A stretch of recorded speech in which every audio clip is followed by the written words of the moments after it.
한 아이도 놓치지 않는 모든 아이를 위한 교육, 올키즈 스터디 기초학습 지도 사업의 온라인 세미나를 시작하도록 하겠습니다. 반갑습니다. 저는 이번 세미나 사회를 맡은 지역아동센터 충북지원단 이창희라고 합니다.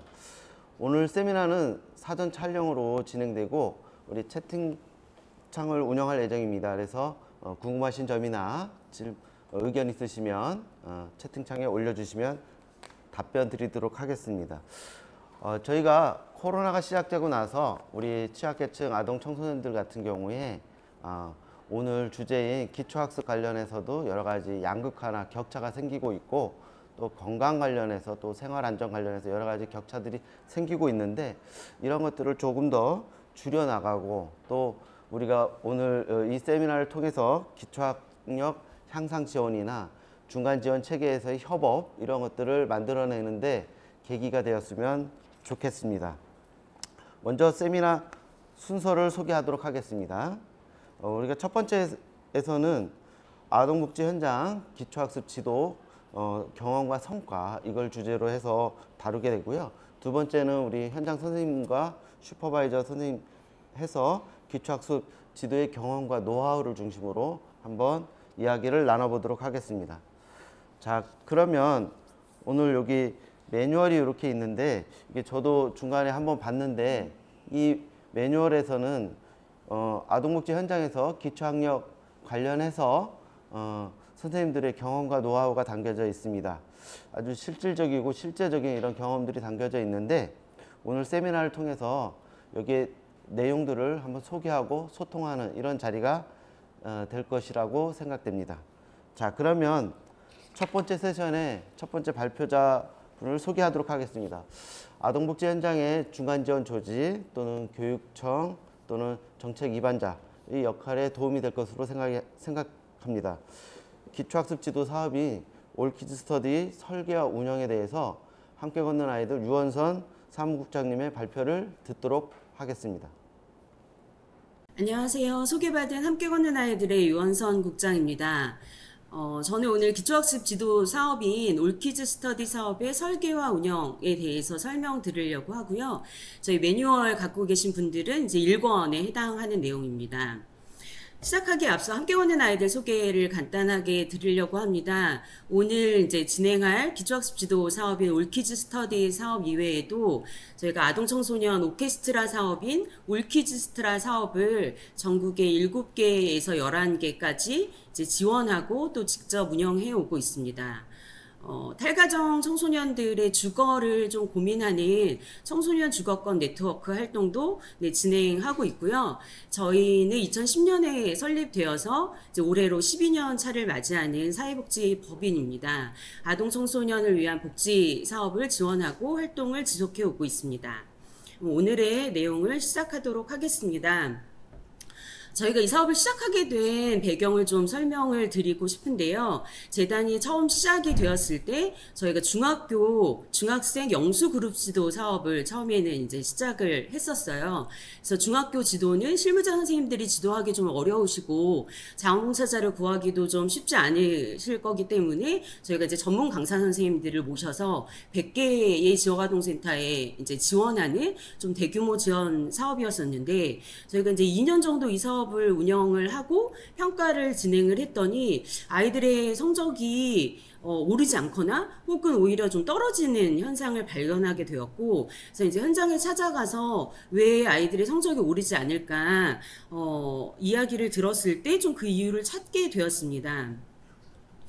이제 선생님들이 지도하는 거는 혼자서 풀기 어려운 좀 난이도가 있는 그런 지도를 해주셨었기 때문에 수업 수준은 좀 중상위 수업 수준이 진행이 되고 있었는데, 저희 수업에 참여하는 지역아동센터 청소년들은 80% 이상이 이제 60% 이하의 성적의 80% 이상이 해당되고 있었고, 그 중에 20%는 심지어 이제 90% 이하의 하위 성적을 가진 친구들이 그 수업에 참여하고 있었던 거예요. 그래서 지원하는 내용과 아이들의 상황이 이제 차이가 너무 심해서 아이들이 성적이 오르지 않았던 거고, 저희가 이제 현장의 얘기를 들으면서 그럼 지금 중학교 지원이 아니라 좀 더 이른 시기인 초등학교 시기에 기초적인 내용에 대한 지도가 좀 더 필요하겠다라고 생각이 되어서 기초학습 지도 사업을 시작하게 되었습니다.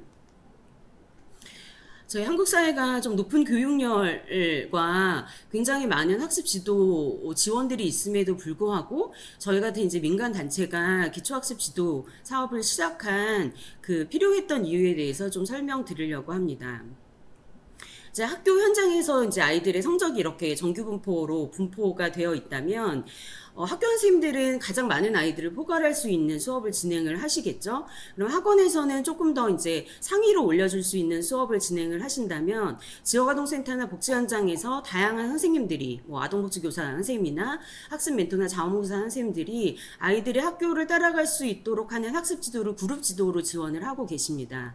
근데 그 그룹 지도에도 들지 못하는 이제 아이들이 사각지대에 빠져 있었는데 여기 이제 별처럼 이렇게 한 명씩 떨어져 있는 아이들이 있었고, 이 아이들이 그룹 지도에 들어가려면 별도의 지원들이 좀 필요하겠다라는 생각이 들어서 저희 이제 이 아이들을 위한 기초학습 지도 사업을 시작을 하게 됐습니다. 현재 교육청에서는 기초학력 부진 아동들이 전체 1%, 그러니까 100명 중에 1명 정도 해당한다고 이야기를 하고 있는데, 사실 현장에서의 느낌은 1%보다 훨씬 더 많은 아이들이 기초학력 부진의 문제를 가지고 있었습니다. 이제 중3 아이들의 데이터인데요. 이제 초등은 이제 데이터가 없어서 중3으로 보자면 연도가 갈수록 점점 더 기초학력 부진 아이들이 늘어나고 있고, 이제 이거는 정서적인 문제를 가진 아이들이 늘어나기도 하고, 또 다문화 가정의 증가라던가, 아니면 최근에는 더욱이 코로나로 인해서 이제 기초학력 아이들이 점점 늘어나고 있는 추세에 있습니다. 그럼에도 불구하고 이제 이 아이들이 학교 현장에서 사실은 제대로 지도를 받을 수 있어야 되는데, 학교 현장은 예산이 부족하고 인력이 부족하다는 이유로 기초학습 부진 아이들을 지도하는데 좀 열심을 내지 않는 편이었고, 저희가 이제 9년 동안 이 사업을 진행하면서 굉장히 어려움을 많이 겪었던 거는 정말 희한할 정도로 전문가가 없다는 거였어요. 그러니까 교육 현장에서는 사실 교육에 다양한 문제들이 있고, 이제 아까 보신 것처럼 이 아이들이 1%밖에 해당이 되지 않는다 다고 생각을 하기 때문에 좀 이 문제에 적극적으로 나서지 않아서 전문가들이 없었고, 또 특수교육에서는 이 아이들은 특수교육의 대상이 아니라고 보았기 때문에 또 사람이 없었기 때문에 저희가 아이들을 지도한 경험, 그리고 그동안 좀 연구하고 고민한 내용들을 가진 저희가 전문가구나라고 생각을 하게 되었고, 그래서 이제 이런 매뉴얼과 오늘의 세미나를 개최하게 되었습니다. 이 사업을 진행하는 설계 포인트를 몇 가지 저희가 중요하게 생각하는 것들을 설명드리려고 합니다. 첫 번째는 이제 개별성인데요. 아까 그 그림에서 보셨던 것처럼 아이들이 그룹으로 지어질 수 없고 한 명씩 별처럼 떨어져 있는 아이들이기 때문에 그 아이 각각에 맞는 1:1 지도를 반드시 해야 된다라고 생각을 했습니다.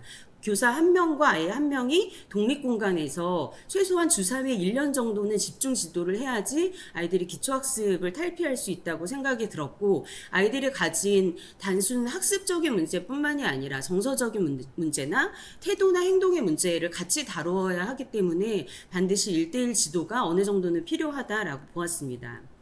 두 번째는 이제 체계성인데요. 모든 교사들이 좀 정해진 수업 모델에 따라서 진행할 수 있도록 지원을 하였습니다. 교사가 자기 재량에 따라서 아이들을 지도하실 수도 있지만 저희는 그렇게 하지 않고 좀 모델에 따라서 진행하면서 정해진 교재를 활용하시고 교사들 간에 좀 연구회를 진행해서 서로 공부하는 그런 과정을 거치도록 하였고요. 교사는 아이들 한 명 한 명의 개별학습 계획을 좀 수립해서 진행을 하시도록 하였고, 이 이제 개별학습 계획은 두 번째 발표에서 좀 더 자세히 말씀드리도록 하겠습니다. 세 번째는 안정적인 학습 환경이었는데요. 저희가 이제 아이들이 가진 특성이 있었기 때문에 사실은 좀 이 수업이 효과를 내기 위해서는 물리적인 환경이 같이 뒷받침돼야 된다고 생각을 했습니다. 아이들이 좀 집중할 수 있는 환경이 이루어지고, 또 아이들이 심리적인 안정을 가지면서 교사와 관계를 좀 형성할 때 그 이후에야 좀 학습적인 효과가 나타날 수 있다고 보았기 때문에 안정적인 학습 환경을 중요하게 생각하였습니다. 저희가 9년 동안 이 사업을 진행해 오면서 지속적으로 이제 평가를 진행을 했는데요. 아이들의 점수 성적뿐만이 아니라 뭐 정서적인 문제의 변화라든지 아니면 이제 아이들 변화에 대한 인터뷰라든지 이런 평가들을 지속적으로 진행했고 그것은 이제 세 번째 발표에서 해주실 겁니다. 중간에 저희가 성공 요인 분석을 했는데요.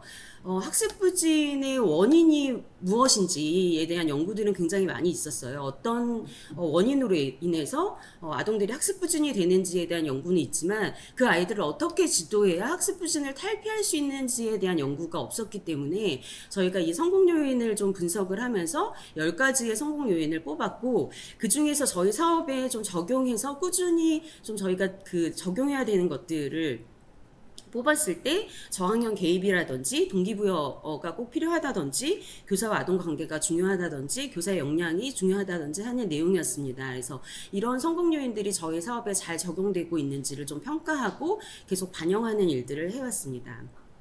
이제 이런 설계의 좀 중요한 요인들을 가지고 저희가 이제 운영 과정을 어떻게 했는지를 설명을 드릴 텐데요.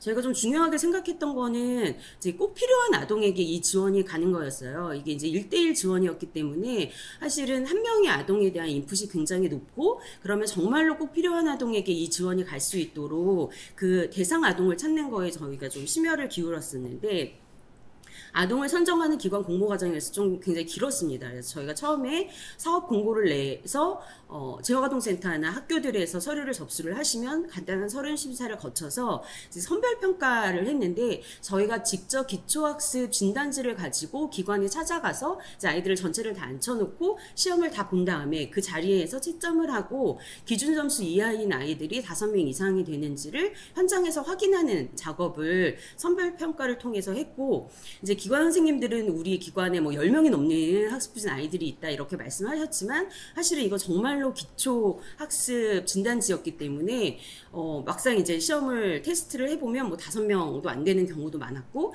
이제 현장에서는 뭐 진단지가 너무 쉽다 이런 얘기를 많이 하셨지만 사실 좀 엄격한 기준에 의해서 아이들을 선발하는 과정을 거쳤습니다. 그래서 그렇게 이제 아이들이 있는 곳에 현장 심사와 최종 심사를 거쳐서 선정 발표를 해서 아동과 기관이 선정이 되면 그 이후에 이제 기관과 협약을 맺고 기관이 잘 진행이 되고 있는지 모니터링하고 기관들을 모아서 간담회하고 결과 보고를 저희는 아이들의 변화에 대한 결과 보고를 드리고 기관에서도 저희한테 결과 보고를 주시는 그런 과정을 거쳐서 진행을 하였습니다. 이제 아이가 선정이 되고 교사가 파견이 되고 나면 지도 선생님이 아이들을 이제 만나는 수업이 진행이 되는데요. 거기에만 맡기지 않고 좀 저희가 꾸준한 지원과 협조를 계속 했는데 교사와 아이가 만날 때 저희가 이제 슈퍼바이저 체제가 있어서 한 명의 슈퍼바이저가 10명 정도의 지도 선생님들을 좀 돕는 그래서 어려움이 있을 때 같이 협력하는 그런 슈퍼바이저 시스템이 있었고 기관의 사업 담당자 선생님이 이 수업이 좀 잘 진행될 수 있도록 계속 돕는 그런 삼각형 구조가 잘 돌아갈 수 있도록 저희 함께 오는 아이들이 지속적으로 협력하고 지원하였습니다. 그래서 이제 이런 세팅이 다 되고 나면 개별화 교육 과정과 교사 교육 시스템이 돌아가게 되어 있고 이게 이제 가장 중요한 저희 사업의 키포인트라고 할 수 있는데요. 이것은 두 번째 발표에서 발표하도록 하겠습니다. 저희가 9년 정도 사업을 진행하고 7년 정도 되었을 때 공동모금회와 아동권리보장원에서 이제 나답게 크는 아이 사업, 느린학습자 지원센터 사업을 준비하신다는 이야기를 들었어요. 그래서 준비하시는 계획 단계에서 저희가 그동안 했던 이제 시행착오나 뭐 교재나 고민들을 말씀을 드렸고 그 노하우들을 충분히 많이 전달드려서 이제 지금 이렇게 전국적으로 큰 사업으로 확대가 되었고요. 저희가 이제 민간 대체로 할 수 있는 일들을 다 했다고 생각이 돼서 저희는 사업을 종료하였고 저희가 사업을 종료하면서 좀 고민되는 남은 과제들 몇 가지를 말씀드리도록 하겠습니다.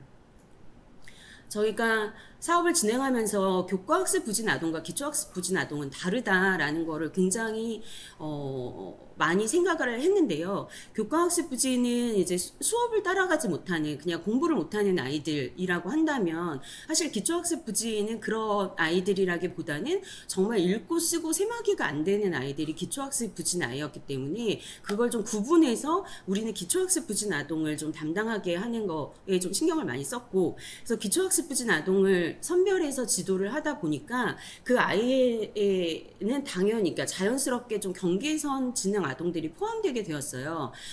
경계선 지능 아동도 1대1 집중 지도를 하면 이제 향상이 되고 학습 부진을 탈피하기도 하였지만, 또 어떤 아이들은 너무 느리게 향상이 된다거나 향상이 되는 듯 했다가 다시 이제 제자리로 돌아온다거나 이런 문제들이 있어서 저희가 이제 작년, 재작년 정도부터는 경계선 지능 아동에게는 또 다른 좀 지도 방법이 필요한 게 아닐까라는 고민을 하게 되었고, 그래서 시범 사업으로 이제 경계선 지능 아동에게 뭐 인지 훈련이라든지 이런 다른 좀 학습 지도 방법을 적용하는 거를 했더니 훨씬 경계선 지능 아동들에게 효과가 있는 것을 발견을 하게 되었어요. 그래서 이제 기초학습 부진 아동과는 조금 더 다른 방식으로 경계선 지능 아동을 만나야 되는구나 라는 거를 알게 되었는데, 저희가 이제 요거를 시범 사업까지만 하고 아직은 이제 하지 못하는 좀 그런 과제를 가지고 있습니다.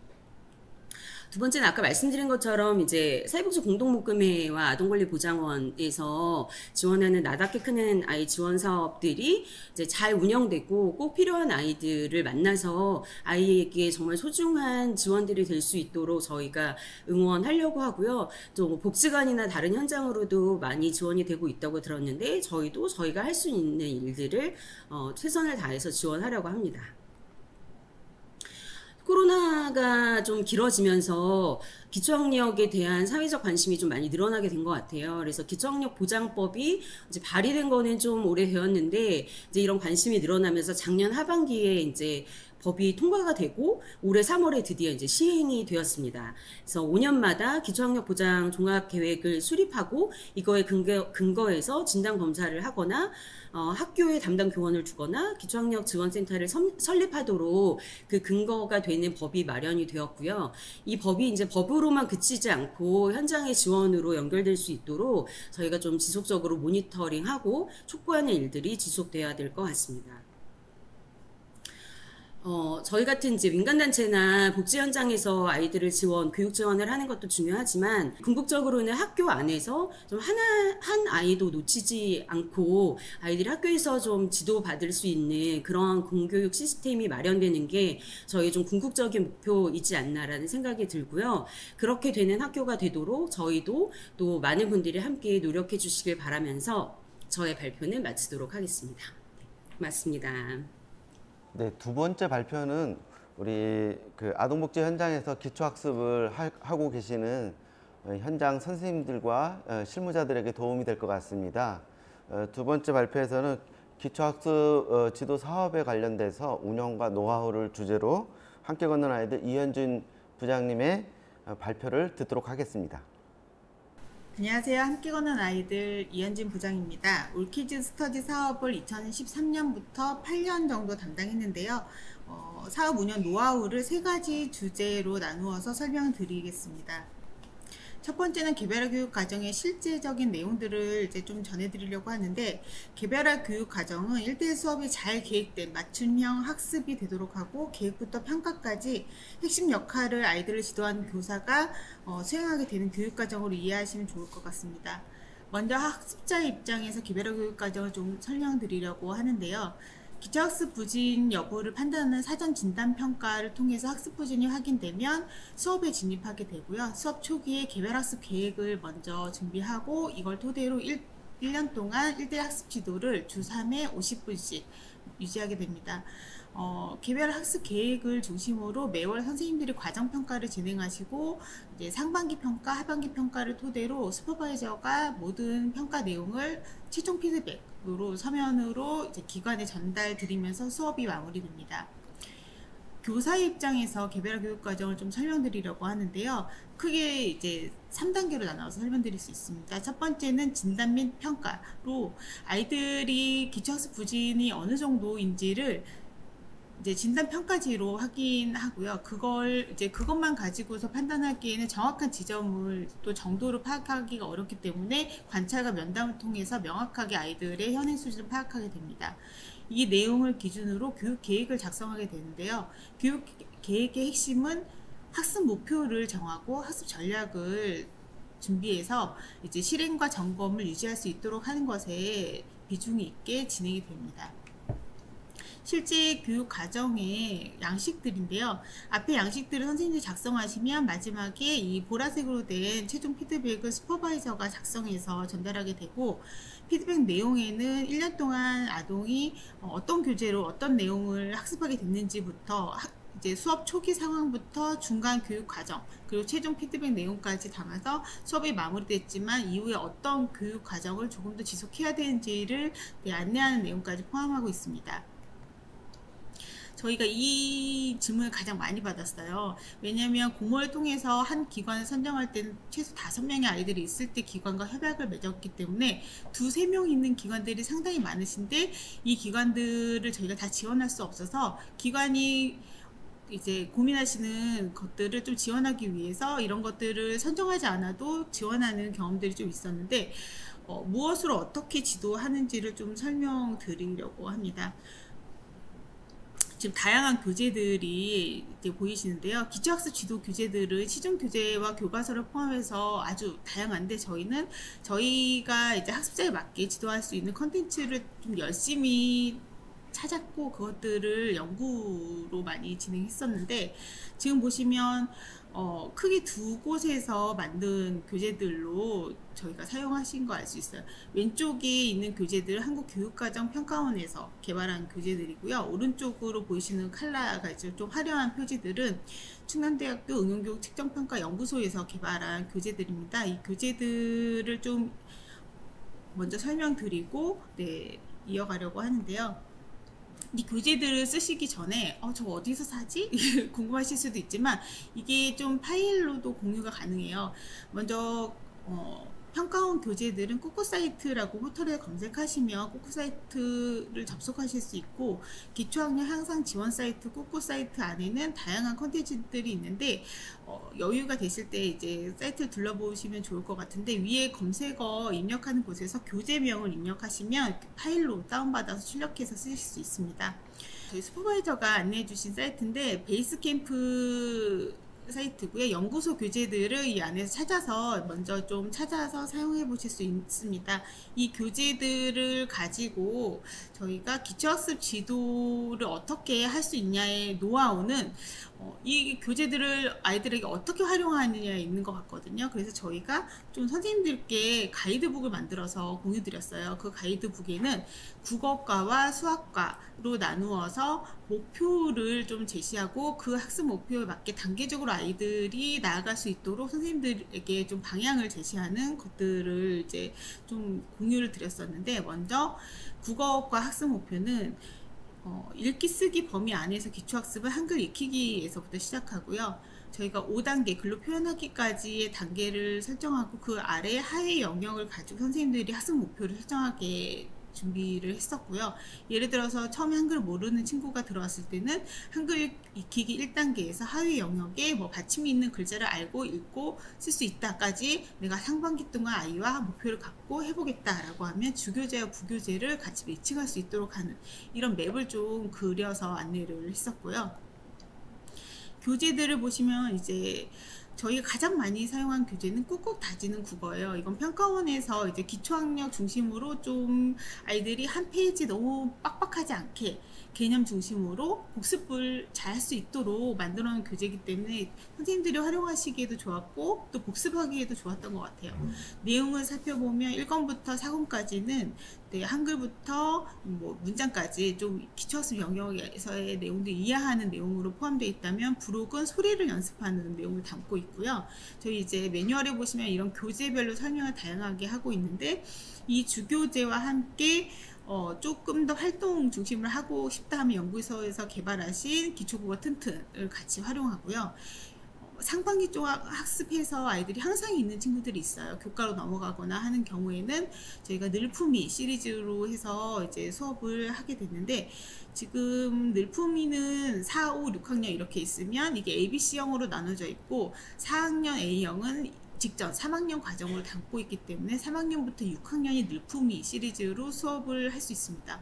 이 수업을 하면서 선생님들이 같이 활용하시기에 가장 마지막에 있는 지금 늘품이 차근차근 읽기 공부 교재들이 있는데, 요거는 이제 적당한 분량의 지문을 주고 주관식과 객관식으로 문제를 풀게 되어 있고 2페이지씩 매일 풀게 되어 있어요. 그래서 1권은 45일, 2권은 40일 이렇게 좀 문해력을 향상시키기 위한 교재들로 사용이 가능한 보조 교재고요. 지금 이제 조그맣게 다양한 나라의 꾹꾹 따지는 국어라고 보이는데, 이것은 다문화 아동을 지도할 때 많이 활용할 수 있는 교재인데, 실제로 선생님들이 꾹꾹 따지는 국어에서 교과로 넘어가는 그 중간 지점에 이 교재들을 많이 사용하셨습니다. 수학도 학습 목표를 단기 목표로 저희가 가이드라인을 안내했고 6단계로 나누어져 있어요. 시작은 50가지의 수, 시작을 50부터 하냐는 아니고 단계 하위 영역을 보시면 처음엔 5가지의 수부터 시작을 하고요. 마지막으로 세 자리 수의 덧셈과 뺄셈까지 이제 6단계로 나누어져 있는데, 중간중간에 도형 측정 영역으로 2단계, 5단계에서 이제 학습 목표를 같이 설정할 수 있게 되어 있습니다. 2015 이제 교과서가 개정되면서 그 내용까지 반영해서 교재를 매칭하는 가이드라인을 저희가 이제 가지고 있었고, 수학 교재도 꾹꾹의 이제 형제죠. 쑥쑥 커지는 수학을 주 교재로 사용했고요. 이 교재는 1권부터 6권까지 되어 있는데 4권까지는 이 학습 단계별로 영역을 학습할 수 있도록 되어 있고, 5, 6권은 도형 측정 시계라던가 뭐 길이라던가 이런 것들을 학습할 수 있는 교재로 활용할 수 있습니다. 수학은 이제 선생님들이 많이 활용하시는 건 연산 교재였어요. 그래서 연산 박사를 같이 부교재로 활용하는데, 연산 박사는 15권으로 되어 있고 4학년까지 활용할 수 있습니다. 그 외에도 조금 더 활동이 필요하다 하는 경우에는 튼튼 수학을 이제 기초 수학 튼튼을 같이 활용을 하고요. 역시 교과로 넘어가는 친구들에게는 늘품이 수학을 활용해서 하기도 하고, 수학은 사실 교구를 활용하시는 선생님들도 많으셔서 교구에 대한 내용은 여기서 생략되어 있는데, 좀 일반적으로 많이 시중에서 쓰는 것들을 이제 포함해서 저희가 적합한 교구들을 좀 부가적으로 활용할 수 있도록 안내하고 또 지원하기도 한 바 있습니다. 지금까지 이제 무엇으로 어떤 교재로 어떻게 지도하냐에 대한 저희 경험을 공유했다면, 더 잘 더 잘 가르치기 위한 내용들을 조금 더 설명드리려고 해요. 개별화 교육과정의 핵심은 저희가 이제 개별 학습을 통해서 아이들이 이제 성장할 수 있다라는 믿음에서 지원하고 있는 거거든요. 그런 것과 맞물려서 인지 심리를 바탕으로 아이들 가능성을 믿고 조금 더 잘 활용할 수 있도록 하는 전략들을 활용했고, 선생님들이 어떤 것들을 사용하시는지 저희가 취합을 했는데 이미 다 활용하고 계시는데, 더 이제 잘 하기 위한 방법들을 나눌 수 있도록 교육에서 하고, 저희 매뉴얼에 보시면 실제로 좀 자세하게 안내되어 있는데, 간단하게 제가 몇 가지 예를 들어보면, 지금 9가지 영역의 전략들이 있거든요. 근데 가장 많이 쓰신 건 아무래도 인지조절 전략이에요. 시연과 정교화인데, 시연이라고 하면 자주 반복해서 학습하는 거죠. 뭐 교재를 활용해서, 교구를 활용해서 자주 반복해서 기억할 수 있도록 하고, 정교화라는 거는 밑줄을 그어가면서 듣는다던가, 발음이 어려운 친구가 녹음하면서 자기가 하는 걸 들어보고 다시 또 발음해보는 이런 학습의 방법들을 좀 펼쳐놓는 것들이 좀 학습에 많이 도움이 돼서 선생님들이 많이 활용을 하셨었고, 행동조절 전략을 또 많이 쓰셨는데, 이런 거죠. 시간 자원이면 친구들이 이제 수업 시간을 일주일에 3번 맞춰서 오는 것도 쉽지 않거든요. 그랬을 때 시간을 맞춰서 일찍 오는 친구를 자꾸 칭찬하면 그 친구가 다음 시간에 더 일찍 오기도 해요. 그래서 이 수업 시간을 잘 맞춰 오는 것부터 시작해서 문제풀이 속도를 단축하는 타임워치를 사용한다던가 이런 방법들을 쓰시고, 심적 자원 같은 경우는 수업에 도착하는 친구들이 어떤 날은 화가 나고 어떤 날은 좀 슬프고, 이게 좀 학습에 딱 최적으로 도착하기 어려운 날이 많거든요. 그럴 때 수업을 시작할 때 좀 안정적으로 시작할 수 있도록 뭐 얘기도 들어주고 공감도 해주고 좀 스트레칭도 하고 하는 이런 것들을 포함합니다. 인적 자원 관리는 선생님이 일주일에 3번은 있지만 나머지 2번은 없는 거예요. 그래서 이 2번 이틀 동안 내가 뭘 물어볼 수 있을까 이런 걸 했을 때 누구 선생님한테 물어볼 수 있고, 그 경험이 성공적이면 이제 그 이후로는 내가 필요한 사람들을 찾아서 잘 이제 물어보는 경험들을 할 수 있도록 하는 연습이라던가 이제 기본적으로 환경장 관리는 제일 많이 쓰세요. 왜냐면 아이들이 집중할 수 있어야 되니까 1대1 학습 공간이 좀 이제 독립적으로 유지되고 깨끗하게 주변에 신경 가는 것들, 이제 신경 쓰이는 것들을 없애는 거죠. 그리고 1대1 수업이 1년을 기본으로 하는데 1년 이후에도 학습할 때 아이의 학습 태도가 좀 유지될 수 있도록 하는 것들을 학습 전략으로 삼아서 이제 사용하실 수 있도록 선생님들이랑 많이 공유했던 경험이 있습니다.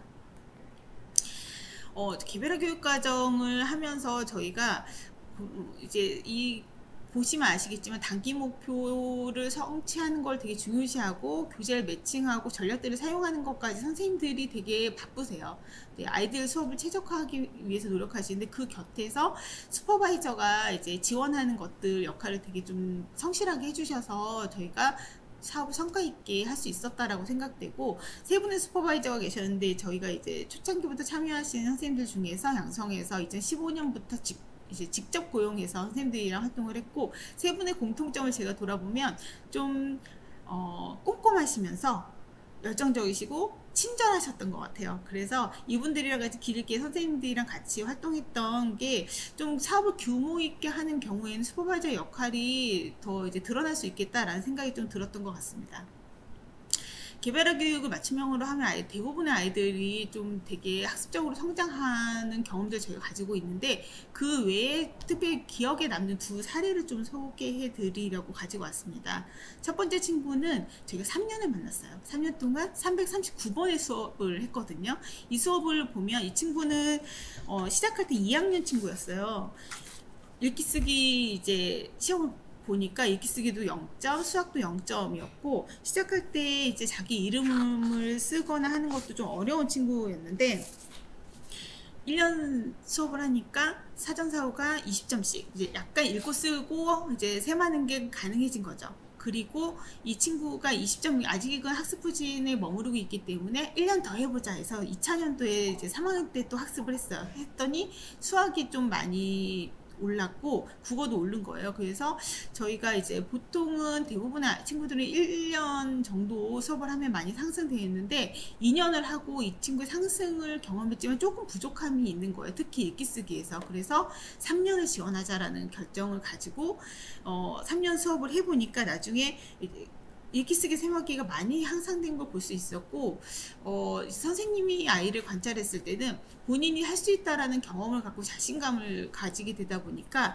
수업이 4학년이 끝나고 5학년이 되는 그 시점에는 좀 이제 묵독도 잘하고 계산하는 속도도 빠르고 또 자신감이 있다 보니 표정도 밝아지는 걸 볼 수 있었다라는 저희가 이제 선생님 말씀을 들은 적이 있는데, 이 사례를 말씀드리는 건 기초학습 지도 사업 자체가 이제 천천히 반복적으로 이제 수업하는 그런 수업의 흐름을 가지고 있지만, 그 안에서도 더 오래 수업이 필요한 친구들이 있다라는 걸 저희가 좀 발견하고, 그냥 지나치지 않고 좀 필요한 친구들이 지속할 수 있도록 사업을 좀 세팅했던 거, 그런 것들이 중요했던 지점이 있었던 것 같아요.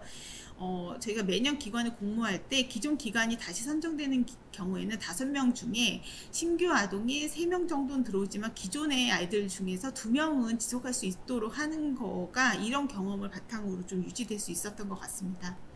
두 번째 사례는 이 친구는 5학년이에요. 수업 시작할 때 이름을 쓸 수 없고 뭐 이름 필순이 어렵고 한글 낮자 구분이 안 됐던 친구였는데, 저희가 상반기 수업을 해보니까 약간의 상승은 있지만 전체적으로 학습 정체가 이제 심하다라고 판단이 돼서, 이때 이제 저희가 여름 정도 되면 상반기 평가를 해서 전체 아이들의 이제 뭐 학습 향상이나 정체를 한 번씩 모니터링을 하거든요. 그때 이렇게 학습 정체가 심한 아이들을 좀 슈퍼바이저랑 다 찾았던 것 같아요. 그 중에서 이 컨설팅을 참여하겠다라는 의지가 있었던 아이들 3명을 이제 지능검사를 진행하면서 컨설팅을 병행했는데, 이 컨설팅의 포인트는 1대1 수업에서 그 내용을 좀 활용할 수 있도록 하는 거가 중요했던 것 같아요.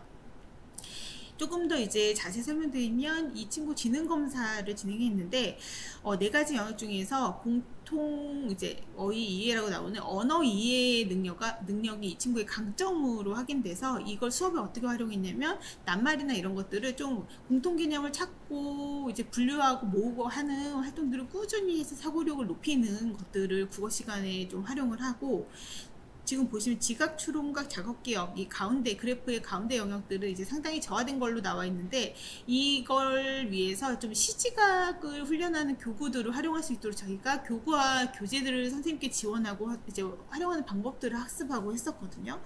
그리고 또 하나는 기억에 남는 게, 이제 이 친구가 한번 여러 가지 일을 처리하는 상황이 부담으로 느껴질 수 있다는 걸 저희가 알게 됐어요.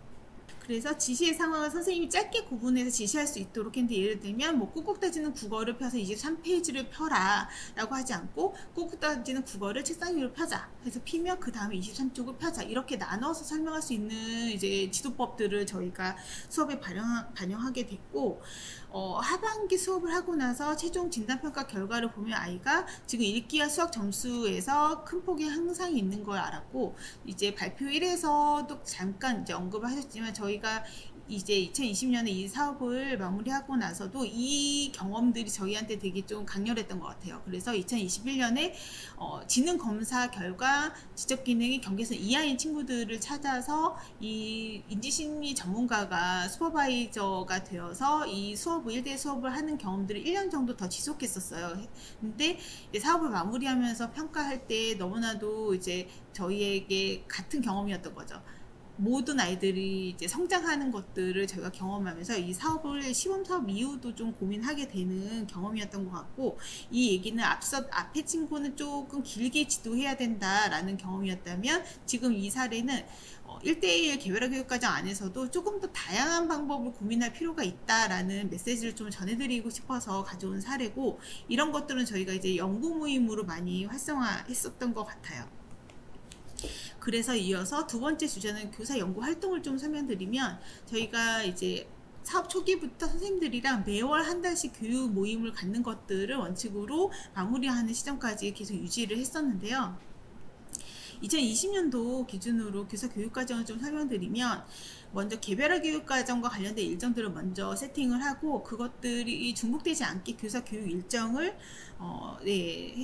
했었는데, 수업이 2월부터 시작되기 때문에 1월은 기초교육으로 선생님들이랑 수업을 준비하고 4, 5, 6, 8, 9, 10 이렇게 총 6번의 교사 연구회를 운영한 다음에 연말에 교사 활동 보고회를 진행하는 세팅으로 진행을 했고요. 교사 교육 이제 기초교육 내용을 먼저 소개해드리면, 중요했던 내용은 국어과 수학과 지도를 어떻게 할 것인가, 이 교재들을 어떻게 활용하고 아이들의 오류 지점이나 이제 좀 공통된 이슈들이 있어요. 그것들을 어떻게 지도해 나가고 어떤 교구들로 좀 활용하는 게 좋은지를 많이 좀 고민하고 교육하는 내용들이 있고, 개별화 교육 과정을 이해하고 교구들을 실습하는 내용, 그리고 수업을 준비하는 워크숍들이 포함돼서 이틀 동안 진행이 되고, 그 다음에 교사 연구회를 진행했는데, 실제 저희 활동하셨던 슈퍼바이저랑 선생님들이 이 정도 규모로 한 팀이 4명에서 6명 정도가 한 팀이고, 슈퍼바이저 3분이 총 6팀을 운영을 하셨었거든요. 그럼 교사 연구회는 어떤 내용으로 진행됐나를 좀 설명드리려고 하는데요. 3시간, 한번 모이면 3시간이에요. 3시간 중에 1시간은 공통 스터디를 진행하고 2시간은 교사 연구 발표를 진행합니다. 공통 스터디 주제들은 이제 매해 저희가 이제 만난 아이들의 특성이나 이런 것들을 반영해서 주제를 미리 정해서 이제 진행하게 되는데, 이제 되게 다양한 내용들을 했었어요. 예를 들어 교과서가 바뀌면 그 교과서를 가지고 선생님들이 실제로 스터디를 하실 수 있도록 한다던가, 다문화 아동의 지도 비율이 되게 좀 높다 하면 다문화 아동을 이해하고 지도하는 거, 그리고 문해력 향상을 위해서 어떤 것들이 필요한지를 학습하는 등의 공통 스터디 주제를 슈퍼바이저가 이제 발제해서 스터디를 하게 되고, 나머지 2시간의 교사 연구 발표는 보통은 2시간이니까 한 2분 정도 발표를 하시거든요. 한 선생님이 1년에 한 2번 정도 발표를 하시게 되고, 내용은 내가 지도하고 있는 아이의 지금 어려움을 겪고 있는 그 지점을 찾아서 다양한 교수법을 활용해서 아이의 변화를 좀 공유하고, 이 지점이 어렵다는 것들은 동료 교사랑 나누는 형식으로 진행됐습니다. 사례를 하나 공유드리면 저희 매뉴얼에 들어가 있는 사례인데 이 사례는 자음자, 모음자 구분하고 소리가 말고 낮자, 이름과 필수를 익히는 내용을 포함하고 있어요. 이게 내가 지도하고 있는 친구가 지금 이게 안 되고 있다라는 거고, 학습 내용을 5단계에 나눠서 이제 실제로 다양한 내용을 가지고 지도를 한 사례들이 있고, 교사 평가를 마지막에 하게 돼요. 근데 교사 입장에서 이 연구 발표를 준비하는 것들이 어땠는지를 좀 써 있는데, 이 친구는 처음에 이제 디귿로 읽었던 아이가 점점 알게 되면서 오늘 재밌었어요 하고 자신감을 갖게 되는 것들을 선생님이 지켜보는 경험이 되고, 또 선생님에게는 스스로에게 질문을 좀 하게 되는데 어떻게 설명하면 좋지? 이해했을까? 이런 것들을 찾아가는 과정이었다라는 설명을 좀 해주셨어요. 이 외에도 시계, 시간 보기 등 아이들이 좀 공통적으로 가지고 있는 오류 지점들이 있는데, 그런 것들과 관련된 다양한 연구 발표 자료들을 저희가 좀 가지게 됐던 시간들이었고, 이 연구회가 어땠는지 선생님들에게 설문을 했을 때 이제 피드백을 이렇게 해주셨어요. 혼자서 1대1 수업을 하잖아요. 그렇다 보니까 이렇게 하는 게 맞나 싶을 때가 있는데, 이 교육을 하다 보니 이게 맞구나라는 확신을 좀 갖게 되는 경험이기도 했고, 또 하나는 나만 어려운 아이들을 지도하는 게 아니구나, 저 선생님도 나와 비슷한 경험들 하고 있구나 해서 좀 그런 것들을 나눌 수 있어서 좋았다라는 등의 피드백을 주셨었던 것 같아요. 이 연구회 외에도 제가 마지막으로 간단히 공유드리고 싶은 건 동기부여 프로그램이에요. 개별화 교육의 효과를 높이기 위해서 다양한 동기부여가 필요한데, 선생님들이 수업에 각각 필요한 것들을 이제 하시는 경험 외에 저희가 지원하는 것들도 고민을 하게 되거든요. 사업 초기에는 저희가 뇌에 좋은 견과류를 지원하기도 하고, 또 동기부여 프로그램의 다양한 프로그램들을 책자로 만들어 지원하기도 했는데, 시간이 지날수록 아이들이 원하는 거에 다 다를 수 있기 때문에 아이들이 원하고 선생님이 또 하실 수 있고, 그룹으로 바깥을 나가는 경우에는 기관이 도울 수 있는 그런 프로그램들을 자율적으로 할 수 있도록 지원을 했던 것 같고, 저희가 9년 동안 1301가지의 동기부여 프로그램을 했더라고요. 실내 프로그램과 실외 프로그램으로 나눌 수 있는데, 실외의 비중이 더 많고, 실내 프로그램은 좀 만들기라던가 학습과 관련 연계해서 진행하는 것들이 많았다고 하면, 실외는 체험활동 중심으로 많이 진행했었는데, 요 프로그램들이 어떠셨는지 선생님들께 좀 여쭤보면은 아이들에겐 또 기분 전환의 기회가 되기도 하고 동기부여가 되는데 보상으로 작동했던 것 같아요. 그리고 학습만 하는 게 아니라 나가서 선생님들이랑 좀 가까운 시간을 보냈기 때문에 교사 아이들 사이에 그 거리를 좁혀주는 기회가 되었다라는 피드백도 해주셨어요. 그리고 마지막으로 설명드리고 싶은 거는, 저희가 이제 읽기 쓰기를 아는 친구들이 처음에는 자기 이름 못 쓰다가 글씨를 알고 자기 생각과 이제 기분, 느낌 이런 것들을 표현하는 기회들을 좀 동기부여 프로그램 해보면 어떨까라는 취지로 2014년부터 창작 동시대회를 시작하게 됐어요. 지금 이제 역대 포스터들이 이제 보이시는, 첫 번째가 저희가 이게 여름방학 때 했어서 시제가 여름방학과 선생님이었고, 내가 이제 1대1 수업을 해주신 선생님에 대한 되게 많은 동시들을 지어서 아이들이 보내줬던 기억이 있어요. 동시대회를 2020년까지 지속했었고, 2020년에 저희가 이렇게 플랫폼을 만들어서 좀 더 많은 친구들과 함께 할 수 있도록 확대하는 과정이 있었고, 올해 이제 8번째 동시대회가 열렸는데 2,000작품이 전국에서 접수되었고, 기존에 이제 저희 사업, 이 올키즈 스터디 사업에 참여하셨던 기관이나 활동하셨던 선생님, 그리고 이제 예전에 상을 받았던 친구들이 또 작품에 참여하는 경우가 있어요. 그랬을 때 너무 반갑고, 이 대회는 이제 초기 올키즈 스터디로 시작된 대회이기 때문에 지금도 그 취지를 좀 기억하면서 운영하려고 하고 있고, 저희가 이 대회를 적극적으로 홍보하는 현장은 아동복지 현장이에요. 그래서 올해도 2,000작품 중에 절반 이상은 아동복지 현장에서 선생님들이 아이들이랑 작업하셔서 대회 작품을 보내준 경우가 있고, 이제 수상하는 작품들도 좀 아동복지 시설에서 참여한 작품들이 수상하는 경우도 많이 있습니다. 이 사업들을 좀 간단하게 전달 드리는 거는 약간 한계가 있을 수 있을 것 같아요. 매뉴얼에 좀 자세히 담으려고 했고, 매뉴얼을 좀 보시면서 궁금하신 건 저희한테 문의 주실 수 있을 것 같아요. 아이들이 성장하고 선생님들의 성장이 함께하는 이 사업이 현장에 잘 확산되길 기대하며 발표를 마무리하도록 하겠습니다. 감사합니다. 이어지는 발표는 9년 동안 기초학습 지도 사업에 참여한 아이들의 성장과 과정에 대한 이야기인데요. 우리가 작년에 그 한국열린교육학회 그 학술지인 열린교육연구에 게재된 내용도 함께 공유해 주실 예정입니다. 우리 기초학습 지도 사업의 성과를 중심으로 한라대학교 조수민 교수님께서 발표해 주시겠습니다. 네, 안녕하세요. 소개받은 한라대학교 사회복지학과 교수 조수민이라고 합니다. 만나서 반갑습니다. 앞선 두 분의 선생님의 발표를 잘 들으셨는지 모르겠습니다. 아마 선생님들의 발표를 들으시면서 이쯤 되면 아마 궁금하셨을 거예요. 이 프로그램을 하면서 결국 아이들의 변화가 있었느냐, 그것이 궁금하실 텐데요. 저는 그 부분에 대해서 말씀을 드리려고 합니다. 올키즈 스터디 사업을 하면서 이 성과를 분석하기 위해서 저희는 양적 연구와 질적 연구를 혼합해서 혼합 방법론을 사용을 했습니다.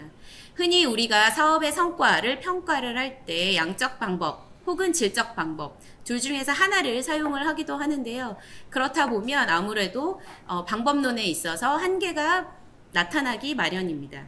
양적 연구를 했을 때는 그 프로그램에 참여한 사람들의 어떤 생생한 목소리를 담을 수 없다라고 하는 한계가 있고요.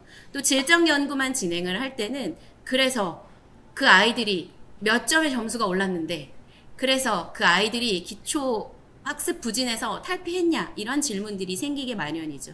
그래서 요즘은 그런 한계점들을 보완하기 위해서 혼합 방법론을 많이 사용을 하고 있고요. 올키즈 스터디 사업 성과 평가에 있어서도 마찬가지로 이 혼합 방법론을 사용을 했습니다. 저는 먼저 양적 방법론으로 진행된 사업 성과 평가에 대해서 먼저 설명을 해드릴 거고요. 그것이 끝나면 두 번째로 질적 연구 결과를 공유를 해드리도록 하겠습니다. 제일 처음으로 성적 향상 부분을 보도록 하겠습니다. 2012년부터 2020년까지 9년 동안 저희가 사전 사후 변화를 측정을 했는데요. 측정 도구는 기초학습 진단지를 사용을 했습니다. 그래서 아이들이 성적이 얼마만큼 변했냐를 보았고요. 결과를 보시기 전에 참여 아동의 일반 현황을 먼저 보여드리도록 하겠습니다. 2014년부터 2020년까지 매년 130명 혹은 많을 때는 160명까지의 아이들이 참여를 했고요. 학년을 보시면 1학년, 2학년, 3학년 이렇게 저학년, 그 다음 4학년, 5학년, 6학년 이렇게 해서 빈도를 보시면 상대적으로 고학년보다는 저학년의 비율이 높은 것을 확인을 하실 수가 있겠습니다. 네, 그래서 891명의 아동을 대상으로 성적이 얼마만큼 향상이 되었는지를 보았을 때요. 읽기, 쓰기, 국어, 수학 점수를 살펴보았습니다. 읽기와 쓰기, 국어가 왜 나뉘어져 있느냐라고 궁금하실 텐데요. 저학년 같은 경우에 이제 국어라고 해서 저희가 점수를 변화를 받고요. 그 다음에 고학년은 국어를 좀 더 세분화해서 읽기 점수는 어떻게 변화했는지 그리고 쓰기 점수는 어떻게 변화했는지를 구체적으로 세분화해서 살펴보았습니다. 그래서 읽기 향상, 쓰기 향상 점수는 고학년의 점수구나 이렇게 생각을 하시면 되겠고요. 국어 향상이라고 되어 있는 것은 저학년의 점수 변화구나 이렇게 생각을 하시면 되겠습니다. 그래서 저학년 같은 경우에 국어 점수가 평균 31.68점 정도 평균 상승을 했고요. 수학은 27.99점 정도 상승을 했다 이렇게 보시면 되겠고요. 그 다음에 고학년 같은 경우에 읽기는 19.52점 그리고 쓰기는 18.90점 향상이 되었다. 이렇게 보시면 되겠습니다. 네, 이 점수의 변화가 통계적으로 의미가 있느냐 하면 네, 통계적으로 유의미할 만큼 점수가 큰 폭으로 상승이 됐다 이렇게 생각을 하시면 되겠습니다. 그 다음 페이지를 보시면요. 이 부분은 저학년, 고학년을 나누어서 사전, 사후 성적 향상의 정도가 어느 집단에게 더 있었느냐를 검증을 한번 해보았다. 이렇게 보시면 되겠고요. 그래서 보시면 국어 점수 같은 경우에 저학년 아이들이 고학년 아이들보다 상대적으로 점수 변화의 폭이 훨씬 더 컸다 이렇게 생각을 하시면 되겠습니다. 그래서 우리가 이것을 봤을 때 그러면 누구를 먼저 개입을 해야 하느냐라고 판단을 할 때 저학년들을 상대로 우리가 대상으로 프로그램을 계획을 해야겠구나라고 하는 것들을 여기서 함의를 이끌어낼 수가 있을 것 같습니다. 그렇지만 이제 수학 점수 같은 경우에 저학년, 고학년 성적 향상 점수의 폭에 있어서는 통계적으로 큰 차이가 없어서 둘 다 수학에 있어서는 변화가 비슷했다 이렇게 생각을 하시면 되겠습니다. 물론 이 결과를 조금 해석하는 데 있어서 한계는 있습니다. 왜냐하면 사전에 그 저학년과 고학년의 국어 점수 그리고 수학 점수가 동일했느냐 하는 것이 여기서 보여지지 않기 때문에 그런 한계는 있으나 이건 이제 추후에 좀 보완을 해야 될 부분이라고 생각을 하고요. 여기에서는 그냥 탐색적으로 살펴본다라고 하면 국어 점수에 있어서 고학년보다는 저학년의 점수폭이 훨씬 컸구나 라고 하는 것만 이해를 하시면 되겠습니다. 네, 두 번째는 정서적 변화입니다. 학습의 변화뿐만 아니라 정서적 변화도 중요한 부분이라고 생각이 되는데요. 2014년 그리고 2015년 두 차례에 걸쳐서 사전사 후 비교를 한번 해보았습니다. 척도는요, SDQ1 중 학습적 영역의 자존감 부분을 사용을 했고요. 그 다음 교사와의 유대관계 그리고 부모 유대 있어서 얼마만큼 변화가 있었는지를 알아보았습니다. 그래서 보시면 자존감 같은 경우에 사전에 비해서 사후 점수가 향상이 되었다라고 하는 것을 값에서 확인을 하실 수 있겠고요. 과목 호감, 그 다음에 수학 호감, 그 다음 국어 과목에 있어서의 호감도 그리고 유대감 모두 상승이 되었구나 라고 하는 것을 확인을 할 수 있습니다. 그런데 그 변화의 폭이 통계적으로 얼마나 유의미하느냐를 따졌을 때는 아쉽지만 과목 호감이나 수학 호감에 있어서는 그 변화가 통계적으로 유의미하지 않았고요. 우리가 통계적으로 의미 있는 부분은 자존감 그리고 국어 호감, 유대감에 있어서 변화가 있었다. 이렇게 보시면 될 것 같습니다.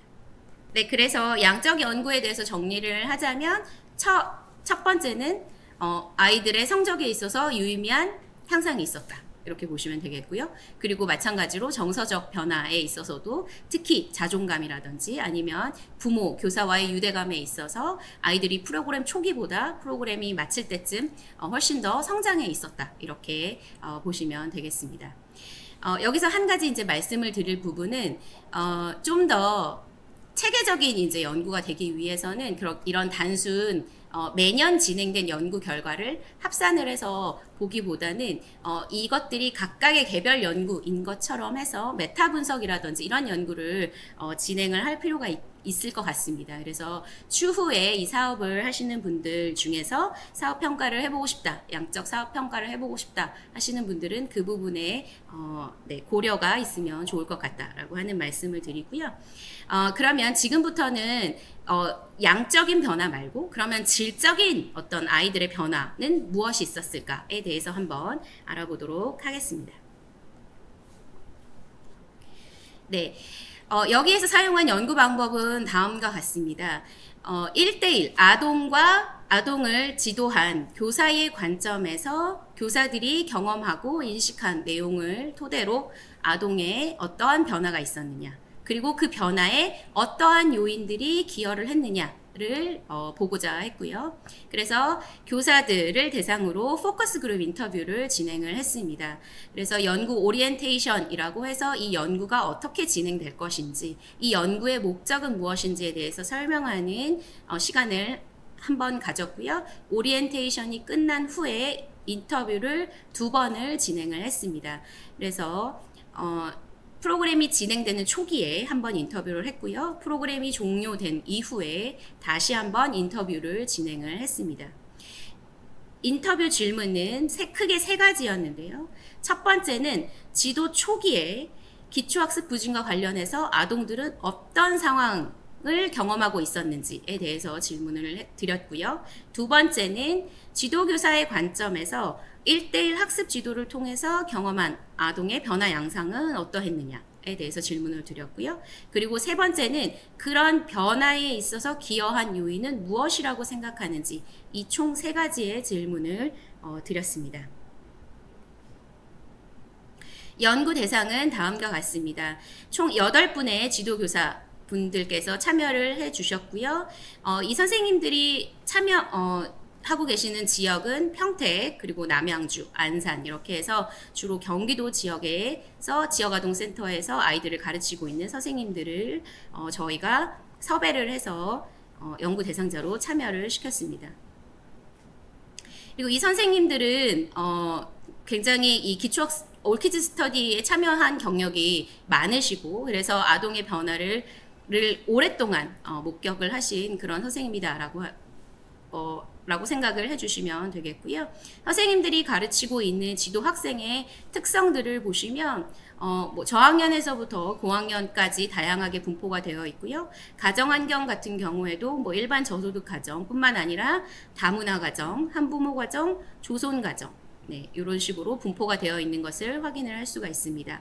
아이들의 특이사항을 보시면요. 과거에 ADHD 진단을 받은 아이도 있었고요. 그 다음에 지적장애로 판정을 받지는 않았지만 선생님이 보시기에 지적장애가 의심되는 아이들이 여럿 있었다. 이렇게 보시면 되겠습니다.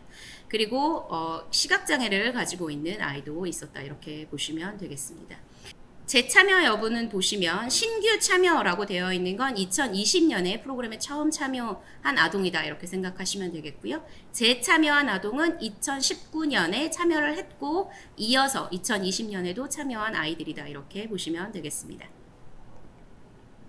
네, 자료 수집 및 분석 방법을 보시면요. 연구 참여자 선생님들에게 동의를 획득한 후에 인터뷰 내용을 녹음을 했고요. 그것을 전사하는 작업을 거쳤습니다. 그래서 그 전사된 내용을 가지고 내용 분석 방법이라고 하는 분석 방법을 활용을 해서 개념을 묻고 범주화하는 작업을 거쳤습니다. 그래서 선생님들께서 하신 이야기들을 공통적인 이야기들을 묶어서 결과로 보여줬다 이렇게 생각을 하시면 좋을 것 같습니다. 네, 분석 결과를 보시겠습니다. 전체 분석 결과의 그 범주화가 어떻게 되었는지를 보시면요. 가장 크게 지금 초록색으로 표시되어 있는 부분을 먼저 봐주시면요. 크게 기초학습 부진 아동의 상황 및 특성이라고 되어 있는 부분. 그래서 처음에 선생님들이 아이를 만났을 때 이 아이들이 어떠한 상황에 놓여져 있었는가 하는 부분에 대해서 말씀을 드리려고 하고요. 두 번째는 아이들이 이 프로그램에 참여하면서 어떤 변화 과정을 거치고 있었는지 하는 부분이고, 마지막으로 그 변화에 기여한 요인은 무엇인지에 대해서 이렇게 크게 세 가지로 나누어서 보고자 합니다. 각각의 하위 영역에 대한 내용은 제가 하나씩 구체적으로 설명을 드리도록 하겠습니다. 교사 선생님들이 아이들을 처음 만났을 때 아이들이 어떠한 상황에 놓여 있었느냐 하면 가장 먼저 크게 보면 지지체계의 부재를 느꼈다라고 말씀을 하셨습니다. 그 중에서도 돌봄의 부재를 많이 느끼고 계셨는데요. 이 아이들은 집이나 학교, 지역아동 어디에서도 돌봄을 받고 있지 못한 상태였습니다.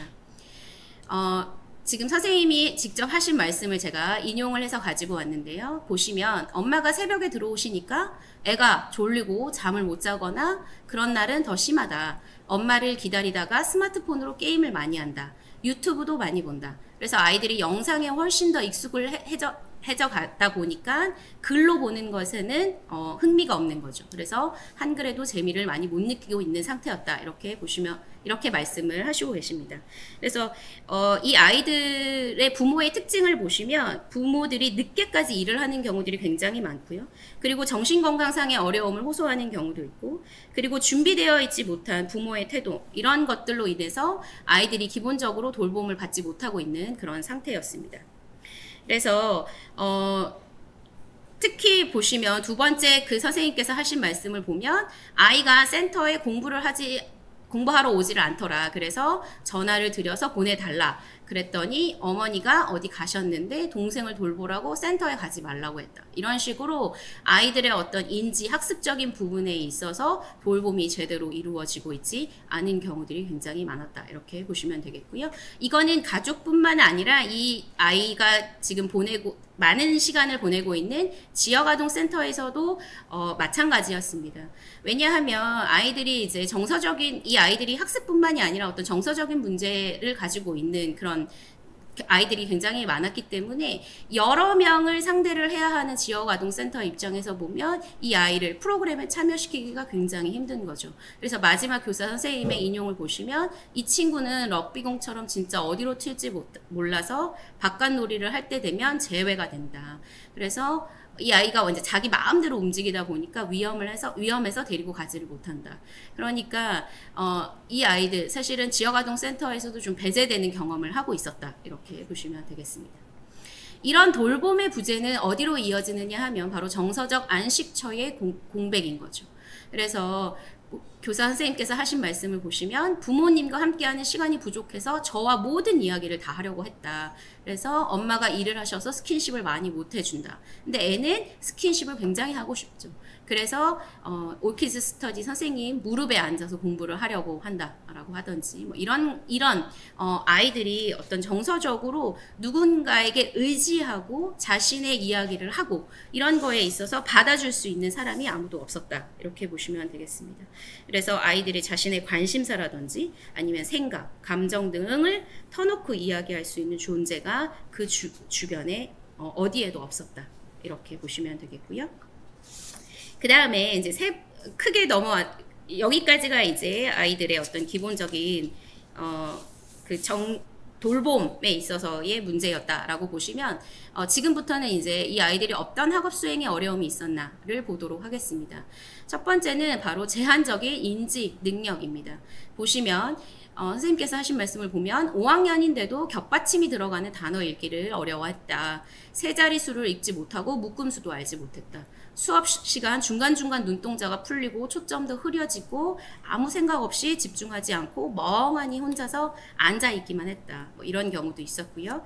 그 다음에 이제 외국인 아이 같은 경우에 한국에 온 지 4년이 돼서 아이가 한국말은 할 줄을 알지만 맞춤법도 하나도 모르고 용어 이해를 못했다. 그래서 이런 경우들이 발생을 했는데요. 이 아이들 같은 경우에 사실은 지능 측면에서는 그동안 지적 장애로 판정된 적은 없어서 모두 일반 학교나 일반 학급에 참여하고 있는 아이였는데요. 선천적 혹은 후천적으로 이제 지능 발달이 이제 제한적으로 이루어져 가다 보니까 선생님들이 보시기에 거의 경계선급 지적 장애가 의심이 되는 그런 경우들이 많았었고요. 그 다음에 이제 외국인 아이들 같은 경우에 부모가 한국말을 하지 않다 보니까 아무래도 국어 이런 부분에 있어서 많은 한계가 있는 상황이었다. 이렇게 보시면 되겠습니다. 그 다음에 학업 수행 어려움에 있어서 두 번째는 무기력하고 수동적인 학습 태도입니다. 일단 앉아있는 연습이 전혀 안 되어 있는 아이들인 거죠. 그래서 그러다 보니까 아무래도 아이들이 무기력하고 수동적인 학습 태도를 많이 보였습니다. 그래서 초반에는 열심히 하려는 의지 당연히 적고요. 그 다음에 그냥 이제 시간을 그냥 채운다든지 아니면 마지 못해서 대답을 한다라든지 아니면 저 못해요 라고 이야기를 한다라든지 아니면 아예 선생님의 시선을 회피해 버린다든지 이런 학습에 있어서 무기력하고 수동적인 태도를 보여주는 아이들이 많이 있었다. 이렇게 보시면 되겠습니다. 세 번째는 주의 집중력 부족 및 과잉 행동입니다. 아이들이 아무래도 앉아서 공부를 해본 적이 없는 아이들이다 보니까요. 집중할 수 있는 시간이 굉장히 짧더라라고 하는 겁니다. 공부하자라고 하면 계속 처음에 조금 앉아있는 척 하다가 자꾸 왔다 갔다 하는 거죠. 수업하다가도 저 물 마시러 갈게요 라고 하거나 아니면 화장실 갔다 올게요. 아니면 볼펜 가져올게요. 이런 경우. 그리고 가지마 라고 제어를 해도 그냥 말도 없이 휙 나가버리는 경우도 있었다. 그래서 이런 당연히 이제 집중 시간이 짧다 보면 아이들이 학습에 매진을 할 수가 없겠죠. 그래서 주의 집중력 부족한 아이들도 있었고요. 그 다음에 이제 과잉 행동을 하는 아이들도 있었습니다. 선생님이 뭔가 지시하고 통제하려고 했을 때 그것에 순응하지 않고 막 이제 과격한 공격적인 행동. 그래서 어떤 선생님 같은 경우에 아이가 연필을 막 책상에 찍으면서 아이들이 반항하는 그런 모습을 보이는 경우도 있었다. 이렇게 설명을 하셨습니다. 그래서 이런 어려움을 가지고 있었다. 이렇게 생각을 하시면 되겠고요. 그 다음에 이제 학습적인 부분 말고 심리사회적인 어려움은 어떤 어려움을 가지고 있었느냐 보시면 관계 맺기에 굉장히 아이들이 어려워했다라고 하시는 말씀을 많이 하셨습니다. 동생이 없으면 무엇을 해야 할지 모르고 센터에서 빙빙 돌아다닌다. 그리고 자기 또래의 친구들이랑 어울리지 못하고 동생 또래랑 어울리려고 한다. 이런 이야기들을 많이 하셨습니다. 그래서 친구 사귀는 것에 굉장히 어려워하고요. 또 그 친구들의 어떤 제스처를 알아듣지 못하는 그런 경우들도 많았습니다. 친구들은 놀리는데 본인은 그것이 자기랑 놀아준다라고 생각을 해서 이제 그 아이들이랑 어울리다 보면 다른 친구들은 이 아이를 놀리는 게 재미나서 계속해서 놀렸겠죠. 그래서 이런 식으로 굉장히 아이들이 또래 관계를 맺는 것에 많은 어려움을 겪는 경우들이 많았다. 이렇게 보시면 되겠습니다. 네, 여기까지가 이제 이 프로그램 초기에 선생님들이 보셨던 아이들의 어떤 상황 혹은 특성이라고 보시면 되겠고요. 지금부터는 프로그램이 진행되면서 아이들이 어떻게 변해갔는지 그 과정을 한번 살펴보도록 하겠습니다. 가장 먼저 일어난 변화는 바로 마음 열기였습니다. 그래서 가장 먼저는 교사에 대해서 관심이 생겼다라고 하는 부분입니다. 그래서 지금 교사 선생님께서 하신 말씀을 보시면 아이가 저한테 관심을 주기 시작하더라. 대화를 하기 시작하더라. 라고 한다는 거예요. 주말이 지나고 월요일에 가면 선생님 주말에 뭐 했어요? 라고 먼저 묻기도 하고 그 다음에 자신의 소소한 얘기들도 하더라. 그리고 항상 미소만 짓던 아이가 이를 보면서 웃더라 라고 하는 변화의 모습들을 선생님들이 목격하기 시작합니다. 바로 이것이 변화의 첫 단추였다 이렇게 생각이 들고요. 그 다음에 이제 마음 열기 두 번째 보시면 이제 조금씩 학습에 대해서도 흥미를 가지기 시작했다 라고 보시면 됩니다. 그래서 집에서 공부를 누가 봐준 적이 전혀 없는 아이인데 여기 와서 체계적으로 공부를 하다 보니까 수학 아이가 어떤 말을 하느냐 하면 수학이 굉장히 재밌네요. 답이 딱딱 나오네요. 라고 하는 이전에 하지 않았던 이야기들을 하기 시작하더라 라고 말씀을 했고요. 그리고 아이들이 스스로 꼼알 어휘, 그 어휘력 지도 교재인데요. 꼬말 어휘가 너무 재밌어요 라고 이야기를 한다라든지 선생님 오늘 그거 갖고 왔어요? 라고 먼저 아이가 물어보더라 라고 하는 부분입니다. 그래서 학습에 대한 흥미를 느끼기 시작을 했다라고 하는 거고요. 그 다음에 세 번째는 바로 적극성입니다. 처음에 제가 말씀을 드렸을 때 아이들이 무기력하고 수동적인 모습을 많이 보였다라고 했습니다. 선생님의 시선을 회피를 한다라든지 선생님이 뭔가 하자라고 했을 때 하기 싫어요라고 반응을 했던 아이들이 변했다라고 하는 겁니다. 처음에는 센터에 오기 했다. 그래서 항상 전화를 해서 몇 시까지 와야 해 라고 이야기를 했는데 계속 이제 시간이 지나면서 아이가 선생님한테 먼저 전화를 한다라는 거죠. 선생님 오늘 제가 공부하는 날인가요? 라고 먼저 묻기도 하고요. 뭐 묻지 않아도 자기가 알아서 매일 온다라고 한다든지 아니면 이 사례가 굉장히 재밌는데요. 보시면 한 번은 헐레벌떡 와서 자기가 독감 접종을 하러 가야 된다라고 먼저 얘기를 하더라는 거예요. 그러면서 다른 친구가 먼저 와서 공부를 하고 있는데 내가 독감 접종을 해야 되니까 내가 먼저 공부를 좀 하고 가면 안 되겠냐라고 아이가 먼저 이야기를 한다라는 거죠. 프로그램 초기랑 비교를 해보면 아이들의 어떤 그 학습 태도에 있어서 얼마만큼 적극적으로 변했는지를 알 수 있는 그런 사례라고 생각이 듭니다. 자, 그 다음에 보시면 집중력에 있어서도 많은 향상이 있었습니다. 아까 초기에 정말 잠깐을 못 앉아 있어서 왔다 갔다 하던 아이들이 변하더라라고 하는 겁니다. 자, 보시면 사후 진단 평가할 때 2시간을 앉아서 읽기, 쓰기, 세마기 문제를 다 풀더라. 물론 선생님이 좀 도와주기는 했는데 아이가 처음부터 끝까지 그 시간 동안 앉아서 그 문제를 푼다는 것 그 자체가 놀라운 변화다라고 선생님이 이야기를 하셨다라는 겁니다. 아직 이 아이 같은 경우에 한글을 자연스럽게 읽고 쓰는 것이 어려운데 그거를 다 풀어냈다는 것이 얼마나 놀라운 거냐라고 선생님이 얘기를 하셨다는 거죠. 이런 변화는 사실 앞에서 이야기한 양적 평가 결과에서는 나타나지 않는 부분입니다. 아마도 예상컨대 이 아이 같은 경우에 여전히 한글 읽기가 잘 되지 않기 때문에 점수에 있어서의 변화 정도는 분명 작았을 거라고 생각이 듭니다. 그렇지만 그것만 가지고 우리가 그럼 그 아이는 변화가 없다 이렇게 말할 수 있느냐 하면 그렇지 않다라는 거죠. 이런 아이들조차도 이런 집중력이라든지 이런 거에 있어서 굉장한 변화가 있었다라고 하는 것을 우리가 확인을 할 수가 있습니다. 그 다음에 이제 세 번째는 학습 능력의 향상입니다. 아까 양적 평가 결과에서도 다시피 어떤 그 학습 능력에 있어서도 향상이 목격이 되었습니다. 보시면 예전에는 뭐 글을 읽을 때도 많이 빠뜨리고 있는 경우도 있고 발음도 정확하지 않았는데 지금은 발음도 정확히 하고 띄어쓰기도 신경을 많이 쓴다.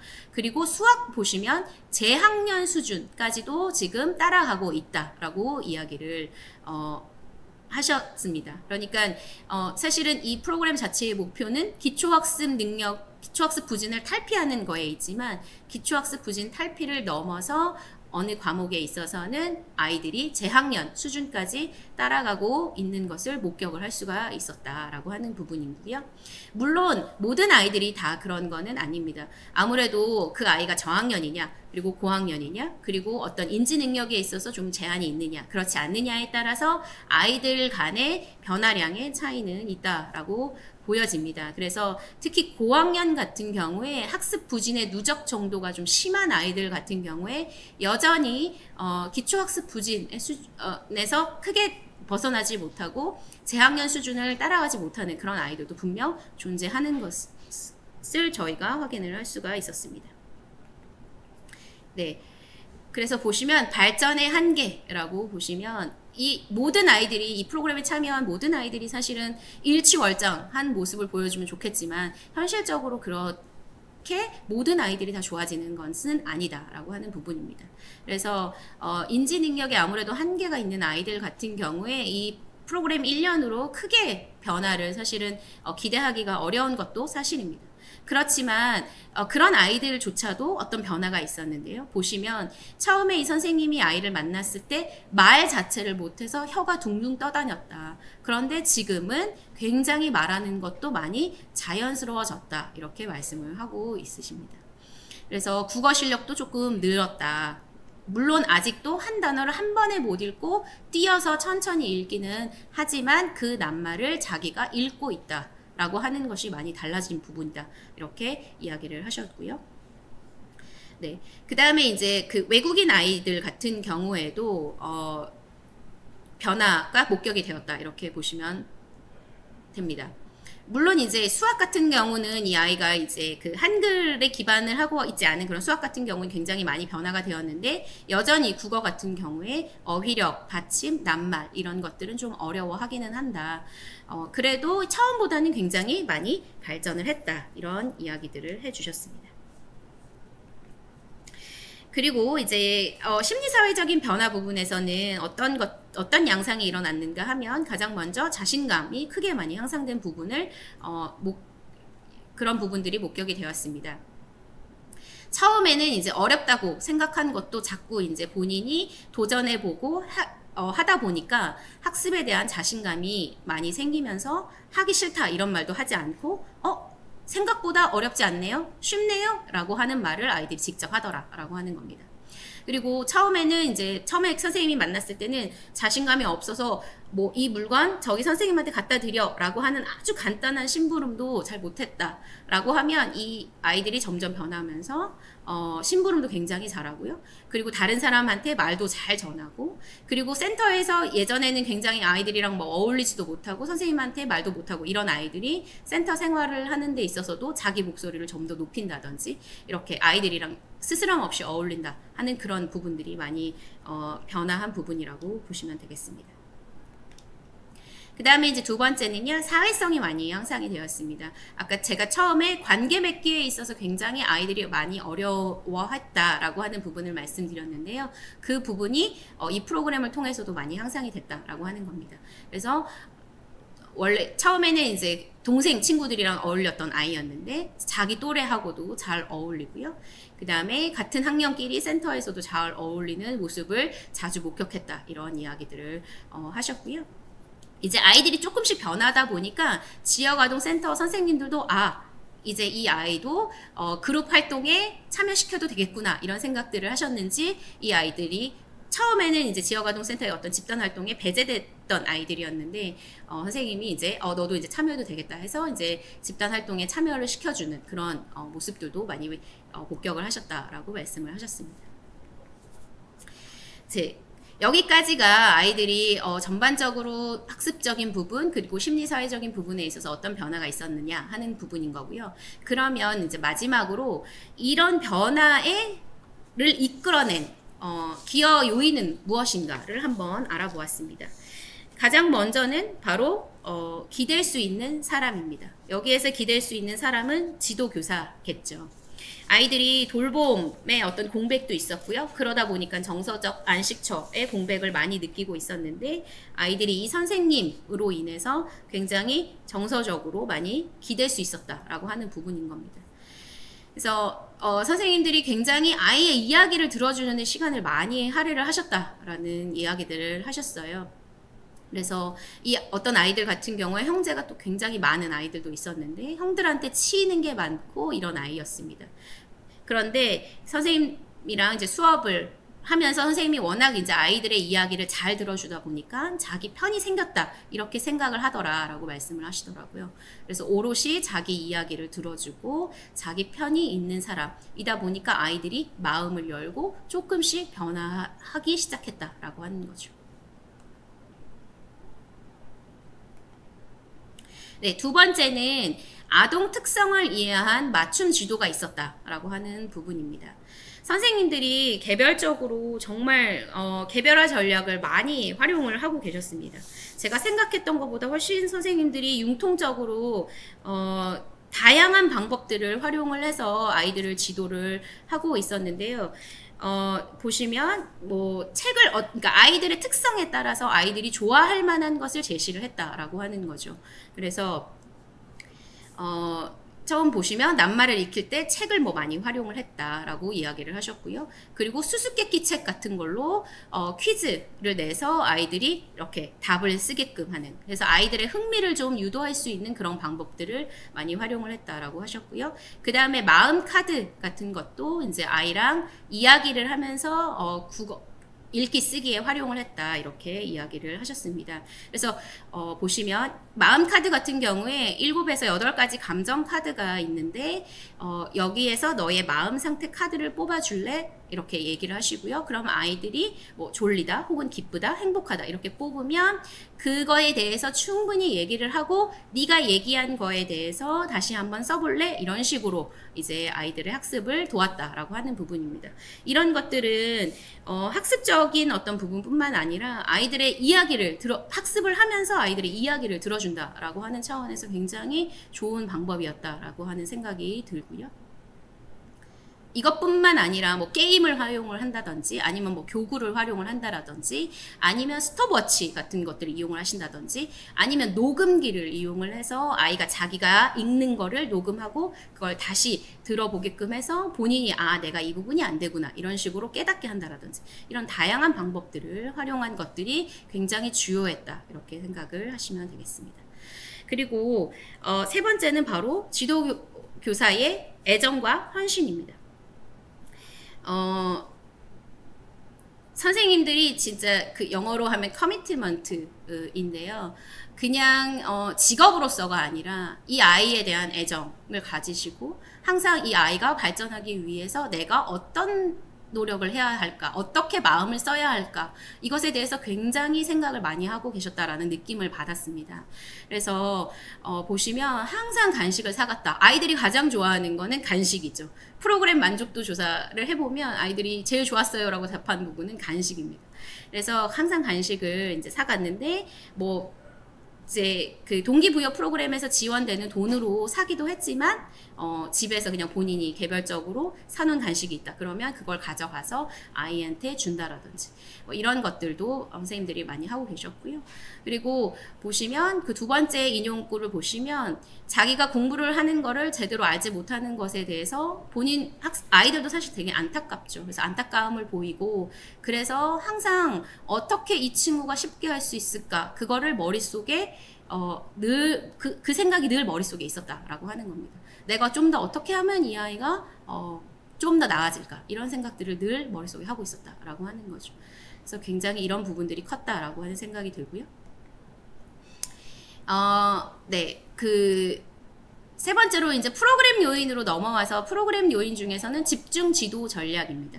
그래서 앞에서 그 프로그램의 어떤 그 운영 과정을 보셨지만 올키즈 스터디는 1대1 학습을 기본으로 하고 있죠. 그래서 이런 집중 지도 전략이 먹혔다라고 하는 겁니다. 또래 아이들 간에 어떤 걸 하는데 본인만 안 되면 굉장히 아이들이 자존심 상해하죠. 그런데 1대1 수업에서는 선생님과 아이밖에 없기 때문에 아이가 자기가 못하는 거에 있어서 주눅들지 않고 이게 좀 잘 안 된다 뭐 이런 식으로 이야기를 한다라든지 그래서 그런 부분들이 충족이 되었다라고 하는 부분입니다. 그리고 보시면 두 번째 그 동기부여 프로그램에서도 마찬가지로 선생님이랑 아이랑 1대1 그냥 한 명만 데리고 나가셨나 봐요. 그래서 지하철 타보는 것들을 했는데 오롯이 아이랑 둘이서만 시간을 보내고 나니까 교사와 학생 간의 밀착도도 훨씬 더 올라가더라. 그래서 그런지 그 이후로 수업 시간에 되게 적극적으로 오더라 라고 하는 말씀들을 하셨습니다. 그래서 보통 이제 저희가 지역아동센터나 이런 방과후 교실에서는 그룹으로 레슨을 많이 하는데요. 그런 그룹 레슨이 아니라 이렇게 1대1로 지도를 한 것이 아이들에게 효과적으로 작용을 한 것 같다라고 하는 이야기들을 하셨고요. 그 다음에 그러면 1대1 집중 지도만 했느냐 하면 그렇지 않고요. 같이 하는 프로그램도 있었죠. 그래서 따로 또 같이라고 제목을 붙여봤는데요. 동기부여 프로그램을 할 때 그 프로그램에 들어오는 아이들이랑 함께 이제 뭐 어디 놀러를 간다든지 그런 활동들을 많이 하셨는데요. 보시면 아무래도 그 안에서 아이들이 친해지다 보니까요. 사회성도 발달이 되지만 아이들이 아무래도 그 경쟁 관계, 경쟁심이라고 하는 게 있잖아요. 그래서 저 친구는 어디까지 했어요? 이런 이야기도 많이 물어보고 그러면서 그럼 저도 더 열심히 해야 되겠네요? 이런 이야기들도 했다라고 하는 거예요. 그래서 그 시너지 효과가 났다라고 하는 겁니다. 그래서 1대1 전략과 함께 또 집단으로 아이들이 같이 하는 그런 프로그램들을 병행하면서 프로그램을 진행을 했기 때문에 이런 것들이 총체적으로 아이들의 변화에 영향을 준 것 같다라고 말씀을 하셨습니다. 그 다음에 이제 전문 서비스 연계인데요. 그 올키즈 스터디 같은 경우에 학습뿐만 아니라 이 아이들이 어떤 전문 치료가 필요하다라고 하는 경우에 전문 서비스를 연계하는 지원 사업들을 했습니다. 그래서 대표적으로 뭐 언어 치료 프로그램 같은 것들을 이제 지원을 했었는데요. 어떤 아이들 같은 경우에 아까 그 혀가 이렇게 둥둥 떠다닌다라고 했던 그런 아이들 같은 경우에는 학습 이전에 뭔가 언어 치료 같은 것들이 필요했기 때문에 언어 치료도 병행해서 할 수 있도록 지원을 했었습니다. 그래서 그 언어 치료 프로그램과 그리고 올키즈 스터디 프로그램을 같이 병행을 하다 보니까 좀 더 변화가 일어난 것 같다. 그래서 전에는 만약에 그냥 언어 치료 프로그램만 들어갔다라고 하면 그 아이에게 변화가 있지 않았을 것 같은데 그 언어 치료 프로그램과 그 다음에 올키즈 스터디 프로그램을 같이 병행을 하다 보니 아이에게 어떤 변화가 일어난 것 같다 이렇게 이야기를 하셨고요. 그 다음에 이제 그 프로그램 초기에 약간 아이들의 어떤 지적인 부분에 있어서 한계가 있다라고 선생님들이 판단하신 경우에 이제 지능 검사를 받게끔 했었는데요. 그래서 그 지능 검사를 받고 나서 학습 컨설팅을 선생님들에게 다 피드백을 다 드렸었습니다. 그래서 그런 학습 컨설팅을 이용을 하셔서 선생님들이 프로그램을 진행을 하실 때 많이 활용을 하셨던 것 같아요. 그래서 어떤 아이들 같은 경우에 학습 컨설팅을 줄 때 누구는 정서적 지지나 정서적 안정감이 학습 이전에 아이에게 굉장히 중요하다라고 하는 어떤 피드백을 줬다라고 하는 겁니다. 그래서 그 피드백을 보고 지도교사 같은 경우에 신경을 굉장히 많이 썼다. 그래서 아이의 이야기를 좀 더 많이 들어주려고 하고 아이와의 스킨십을 좀 더 많이 하려고 했던 그런 노력들이 이제 아이의 변화를 이끌어낸 것 같다. 이런 이야기들을 하셨습니다. 우리가 앞으로 이런 유사한 프로그램들을 진행을 할 때 어떤 점들을 고려를 해야 되는지 간단하게 함의를 말씀을 드리도록 하겠습니다. 그래서 이런 아동의 변화가 있었는데 우리가 궁금한 건 이런 아동의 변화가 과연 지속될 수 있을 것인가 하는 문제인 거잖아요. 그래서 이런 변화가 발전되기 위해서는 지도교사와 같은 울타리 역할을 해줄 수 있는 사회적 지지 체계가 필요하다. 라고 하는 부분입니다. 물론 부모가 어떤 중심을 가지고 계속 그 역할을 해야 되는 건 맞지만 어떤 그 경제적인 어려움이라든지 아니면 정신건강상의 어려움 그렇기 때문에 그 부모의 역할이 제한적이다. 라고 하는 한계가 있습니다. 그래서 장기적 관점에서 학교라든지 지역아동센터라든지 복지관이라든지 이런 곳에서 이런 기초학습 부진을 가지고 있는 아동에 대한 장기적인 플래닝을 가지고 서비스를 제공을 하는 것이 무엇보다 필요하겠다라고 하는 이야기들을 할 수가 있겠고요. 두 번째는 보다 빠르게 조기 개입을 할 필요가 있다, 이런 내용입니다. 앞서도 보셨다시피 저학년의 경우에 좀 더 변화가 더 두드러지게 나타나는 그런 경우들이 있었는데요. 아무래도 기초학습 부진의 누적이 많이 되다 보면 그 변화의 폭이 훨씬 작을 수밖에 없기 때문에 가능한 빨리 발견을 해서 아이들이 기초학습 부진에서 탈피할 수 있도록 도와주는 것이 필요하다, 이렇게 생각이 되고요. 세 번째는 지도교사의 역량이 무엇보다 중요하다라고 하는 생각이 듭니다. 이 기초학습 부진 아동 같은 경우에 선행 연구들을 보면 일반 아동과는 매우 이질적인 특성을 가지고 있다라고 이야기를 합니다. 그래서 그냥 학습이 조금 떨어지는 아이라고 볼 것이 아니고, 그래서 그냥 학습만 채워주면 되는 것, 그것이 아니라 그것과는 다른 전략이 필요하다라고 하는 것들을 기존의 선행 연구들에서 많이 이야기를 하고 있습니다. 그래서 이런 아이들 같은 경우에는 특히 어떤 대화를 통해서 공감을 많이 해주고 이런 것들이 굉장히 필요하다라고 하는 이야기들을 하고 있습니다. 그래서 저희 올키즈 스터디의 지도교사 선생님들이 바로 이 부분에 굉장히 신경을 많이 쓰셨던 것 같은데요. 그래서 무엇보다 그냥 학습적인 것만 전달하는 것이 아니라 아이들의 이야기를 충분히 들어주고 어떤 공감을 해주고 그것을 기반으로 아이에게 다가가는 그런 것들이 필요하다라고 하는 것들이 필요하겠고요. 그 다음에 이제 개별화 전략인 거죠. 그래서 학습 부진 학생들의 학업 성취 증진과 관련된 메타 분석 연구를 보시면요. 아이들에게 직접 1대1로 그러니까 가르치는 것이 가장 큰 영향을 미친다.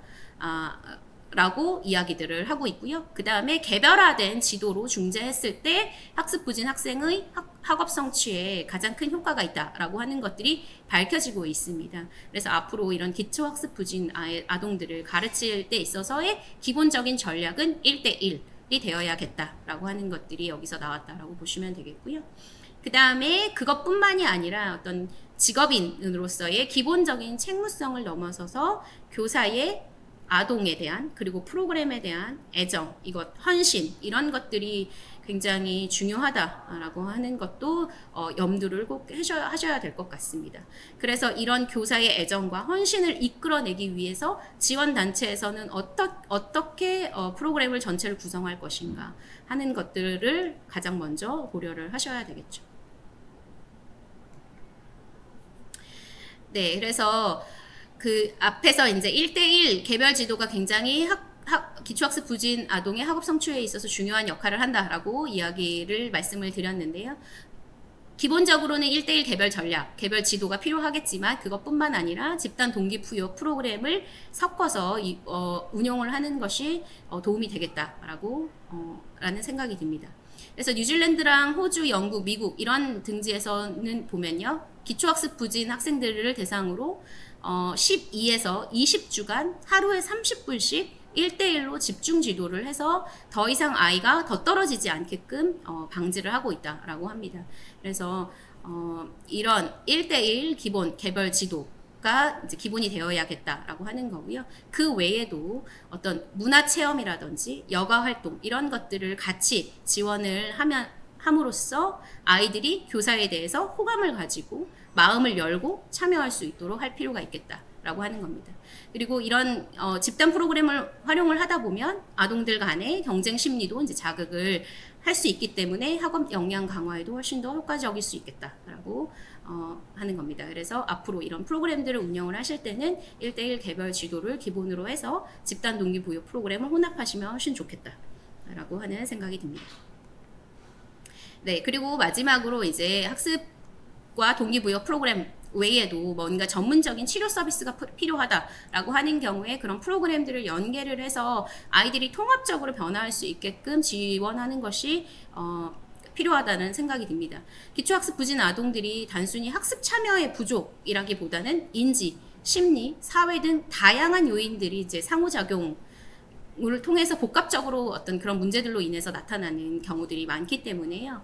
전문 프로그램을 연계를 해서 문제의 원인들을 감소시키는데 초점을 맞출 필요가 있겠다라고 하는 생각이 듭니다.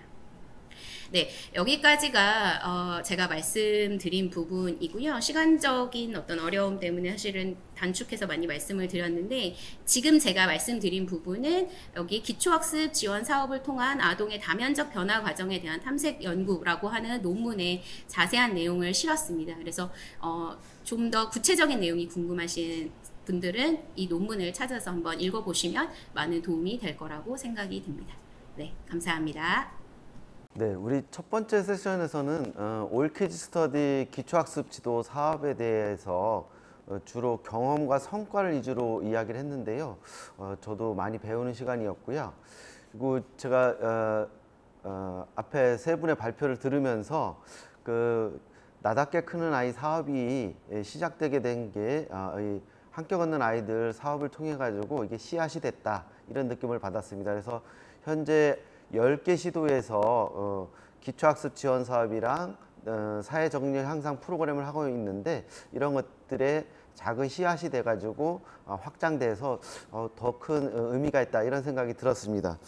그리고 저희가 이제 현장에서 보면 함께 걷는 아이들의 이 매뉴얼이나 이 교재와 관련해서 여러 가지 문의들이 많이 오고 있는데요. 이런 부분들에 대해서도 어떻게 활용할지, 또 어떻게 구해야 될지, 뭐 이런 부분들에 대해서 이야기가 많이 나오고 있습니다. 이어서 두 번째 세션에서는 우리 현장에서 직접 아이들과 부딪히면서 경험하신 두 분의 선생님들을 소개하겠습니다. 안녕하세요. 올키즈 스터디에서 기초학습 지도교사로 7년 활동하였고, 지금은 지역아동센터에서 느린 학습자 아동들을 지도하고 있는 강근아입니다. 네, 만나서 반갑습니다. 안녕하세요. 저는 올키즈 스터디 기초학습 교사로 3년 활동했고, 2015년부터 2020년까지 기초학습 슈퍼바이저로 활동했습니다. 그리고 지금은 학교에서 기초학습을 지도하고 있습니다. 조소영입니다. 네, 만나서 반갑습니다. 혹시 두 분이 서로 아시는 사이인가요? 네, 알고 있어요. 아, 그래요? 네. 그러면 같이 우리 느린 학습자 사업이나 기초학습 지도 사업 관련해서 이렇게 서로 이야기를 나누신 적도 있고요. 네, 예.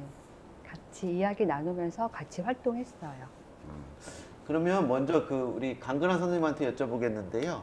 한번 활동하신 경험 위주로 한번 이야기해 주시면 감사드리겠습니다.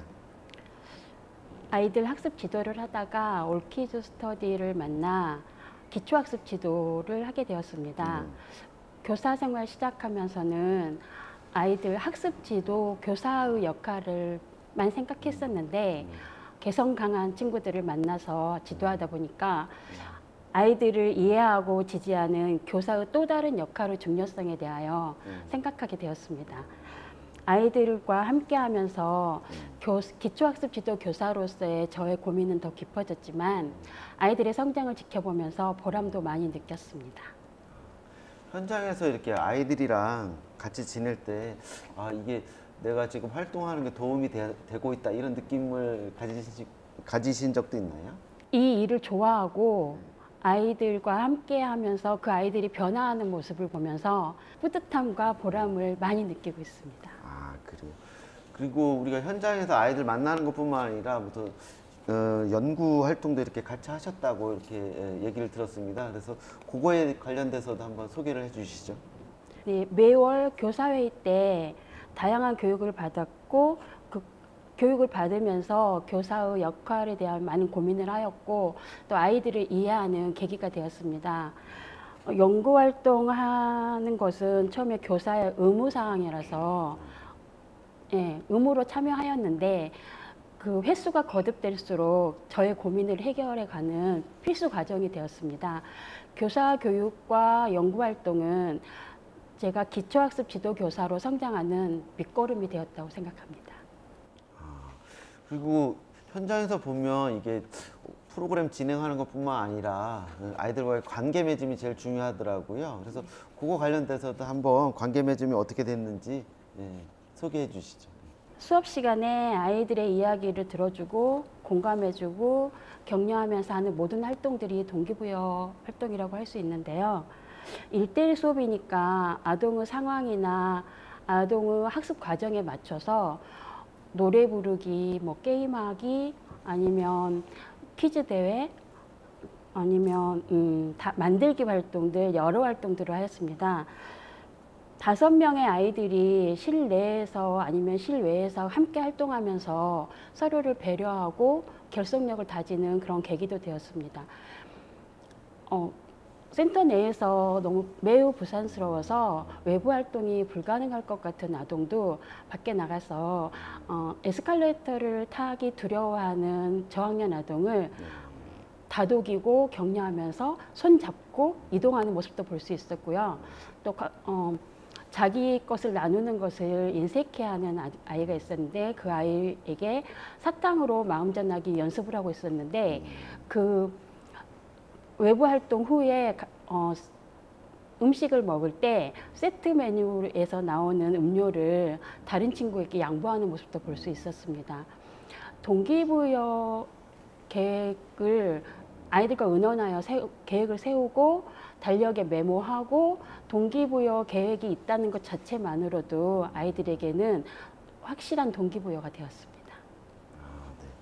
네. 한 가지 더 여쭤볼게요. 저희가 이게 이제 지금 하시면서 느린 학습자 그 지원 사업에서 현재 교사로 활동하고 계신데요. 네. 이전의 경험들이 또 많이 도움이 될 수도 있을 것 같고, 근데 지금 활동하시면서 특별히 이제 뭐 기억에 남는 사례나 이런 거 있으면 말씀해 주시면 좋겠습니다.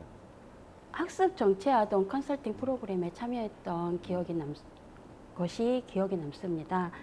인지적 환경 요인으로 인해서 학습이 느린 아동이 있었는데 그 아동의 웩슬 지능 검사 결과를 제공받고 그 인지 능력 향상에 도움이 되는 교구와 프로그램을 공유받고 그 학습을 진행하였습니다. 대상 아동은 행동이 느리고 집중력이 약하고 반복 학습을 또 반복해야 하는 아동이었는데요. 아동이 공부를 잘하고 싶은데 매일 잊어요 라는 말을 했을 때 매우 안타까웠던 기억이 있고요. 프로그램을 진행하다가 아동이 평소에는 잘 몰라요, 기억나지 않아요 이렇게 말했었는데 지금 분석 중이에요 이렇게 야무지게 대답을 하더라고요. 그 분석 중이라는 말이 학습을 집중하고 있다는 뜻으로 받아들여져서 그 모습도 매우 인상적이었습니다. 아동에게 있는 환경이 어떠하든 1대1로 만나서 이해하고 그 아동을 이해하고 아동을 지지하면서 기초학습을 진행하면 아동이 변화하고 발전할 수 있다는 것을 체험한 사례라서 지금도 기억에 남습니다. 막 화가 나고 이렇게 전문적인 용어로 구애나고 이런 건 없었어요? 저희의 기본적으로 교사들은 잘 참습니다. 그래요. 또 한 가지 여쭤볼게요. 이게 지금 이제 지역아동센터에서 느린 학습자 지원 사업에 교사로 참여하고 계신데 이전에 우리가 기초학습 지도 사업 있잖아요. 여기에서 네. 이 경험들이 어떻게 이제 활용되고 있는지 뭐 이런 부분들도 또 궁금합니다.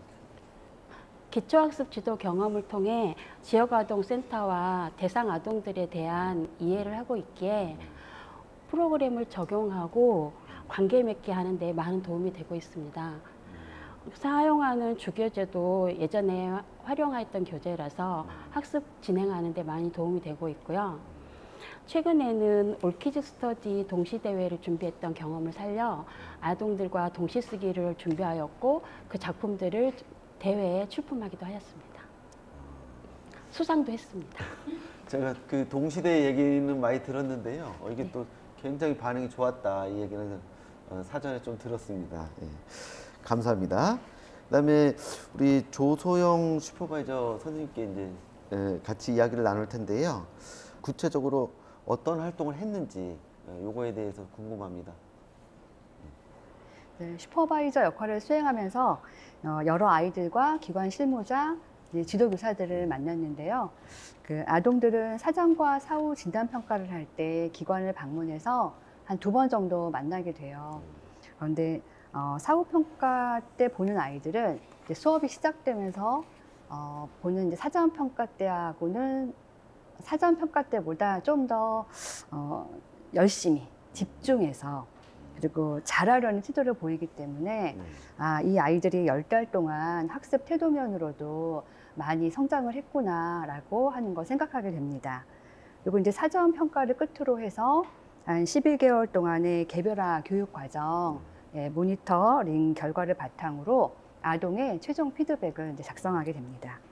그리고 이제 기관 실무자와는 뭐 1대1 수업, 독립 공간, 기초학습 교재, 아니 수업 세팅에 대해서 이제 이해와 함께 그다음에 아동들에 대한 출결 상황, 수업 상황 같은 걸 공유하게 되고요. 그리고 지도하시는 선생님들과는 선생님들께서 개별화 교육 계획서를 작성하실 때 학습 목표를 어떻게 설정할지 아니면 교재를 어떻게 선정해야 되는지 고민을 하시는데 이때 같이 이제 슈퍼바이저가 함께 생각해 보고 도움을 드린 적이 있습니다. 그리고 이제 소그룹 형태로 이루어지는 교사 연구회가 있는데요. 그 교사 연구회가 공통 스터디와 교사 연구 발표회로 나뉘어지거든요.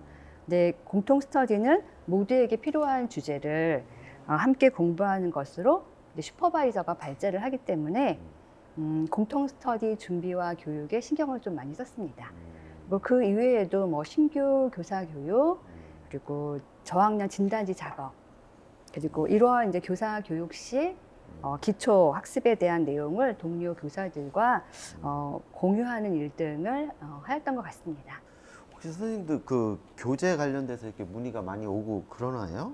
교재 활용에 대한 부분은 저희가 그러니까 시중에도 기초학습 교재가 많이 나와 있지만 저희는 개념 설명이 좀 더 충실히 돼 있고 반복적으로 학습이 가능한 한국교육과정평가원이 개발한 교재를 사용했어요.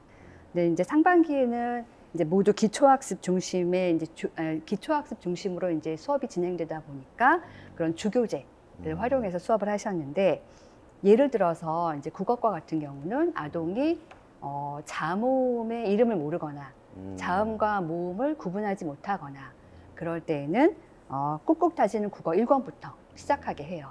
그러니까 꾹꾹 다지는 국어 1권부터 4권까지가 한글 익히기, 뭐 낱말, 문장, 짧은 글의 이해 순으로 해서 글자를 익히면서 글을 읽고 쓸 수 있도록 하는 읽기 쓰기 교재이거든요. 그리고 이제 수학과는 아동이 9가지의 수를 이렇게 직관적으로 알아야 되는데 직관적으로 알지 못하고 1대1 대응을 하면서 알거나 아니면 뭐 6, 7, 8, 9의 가르기와 모으기가 안 되는 경우에는 쑥쑥 커지는 1권부터 시작하게 합니다.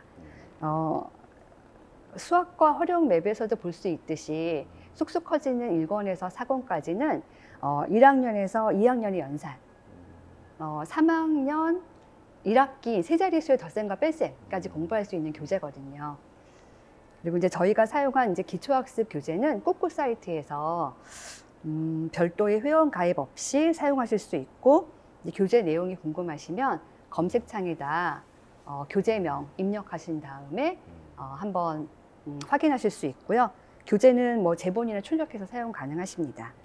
그리고 이제 교과학습 교재라고 늘품이를 사용했는데요. 그 늘품이나 아니면 기초학습 활동 교재인 뭐 기초수학, 기초국어는 충남대 응용교육 측정평가연구소라고 하는 기관이 있어요. 이제 거기에 문의를 하시면 이제 교재 구입에 대한 안내를 해주시고요. 또 기초학력 진단 보정 시스템하고 자매 사이트인 배우고 이루는 스스로 캠프라는 사이트가 있는데 거기에 회원 가입하셔가지고 이제 필요한 단원별로 출력해서 사용하시면 좋을 것 같습니다. 교재를 구하는 방법부터 활용하는 방법까지 다 얘기를 해주셨는데요. 통상 저희가 현장에서 보니까 이 사업이 잘 되려면 그 선생님들의 역할 있잖아요. 교재 활용 역할, 그리고 선생님들이 지금 할 수 있는 역량, 이런 것들이 거의 구할이더라고요. 그래서 그런 면에서 우리 지금 온라인 세미나에 참여하시고 있는 분들한테 상당히 도움이 될 것 같습니다. 우리 강근하 선생님은 그 슈퍼바이저가 선생님 활동하는데 어떤 도움이 됐는지 한번 그것도 얘기해 주시면 좋을 것 같습니다. 네, 슈퍼바이저 선생님은 기초학습 지도 경험이 있으시고 또 관리하시는 여러 선생님들의 경험을 공유하고 계십니다. 슈퍼바이저 선생님이 저희 공통 스터디 때 제공해주는, 공유해주는 그런 자료들을 보면서 많은 자극을 받기도 하였습니다.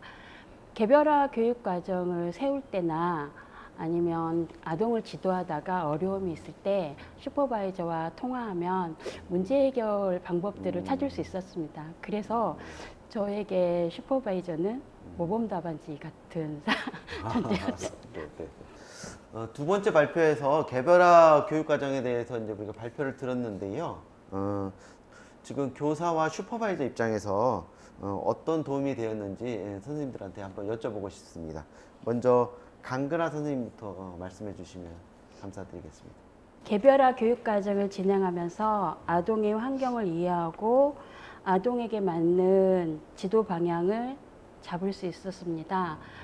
초기에 잡은 개별화 계획은 아동의 변화를 지켜보면서 또는 슈퍼바이저의 피드백을 받으면서 수정하고 보완하면서 완성도를 높일 수 있었고요.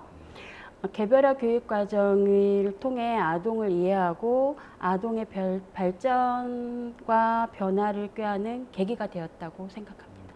기초학습이 부진한 아동들은 학습이 부족한 부분과 정도가 다르기 때문에 아동들에게 조금 더 잘 계획된 맞춤형 학습이 필요하다고 생각하는데요.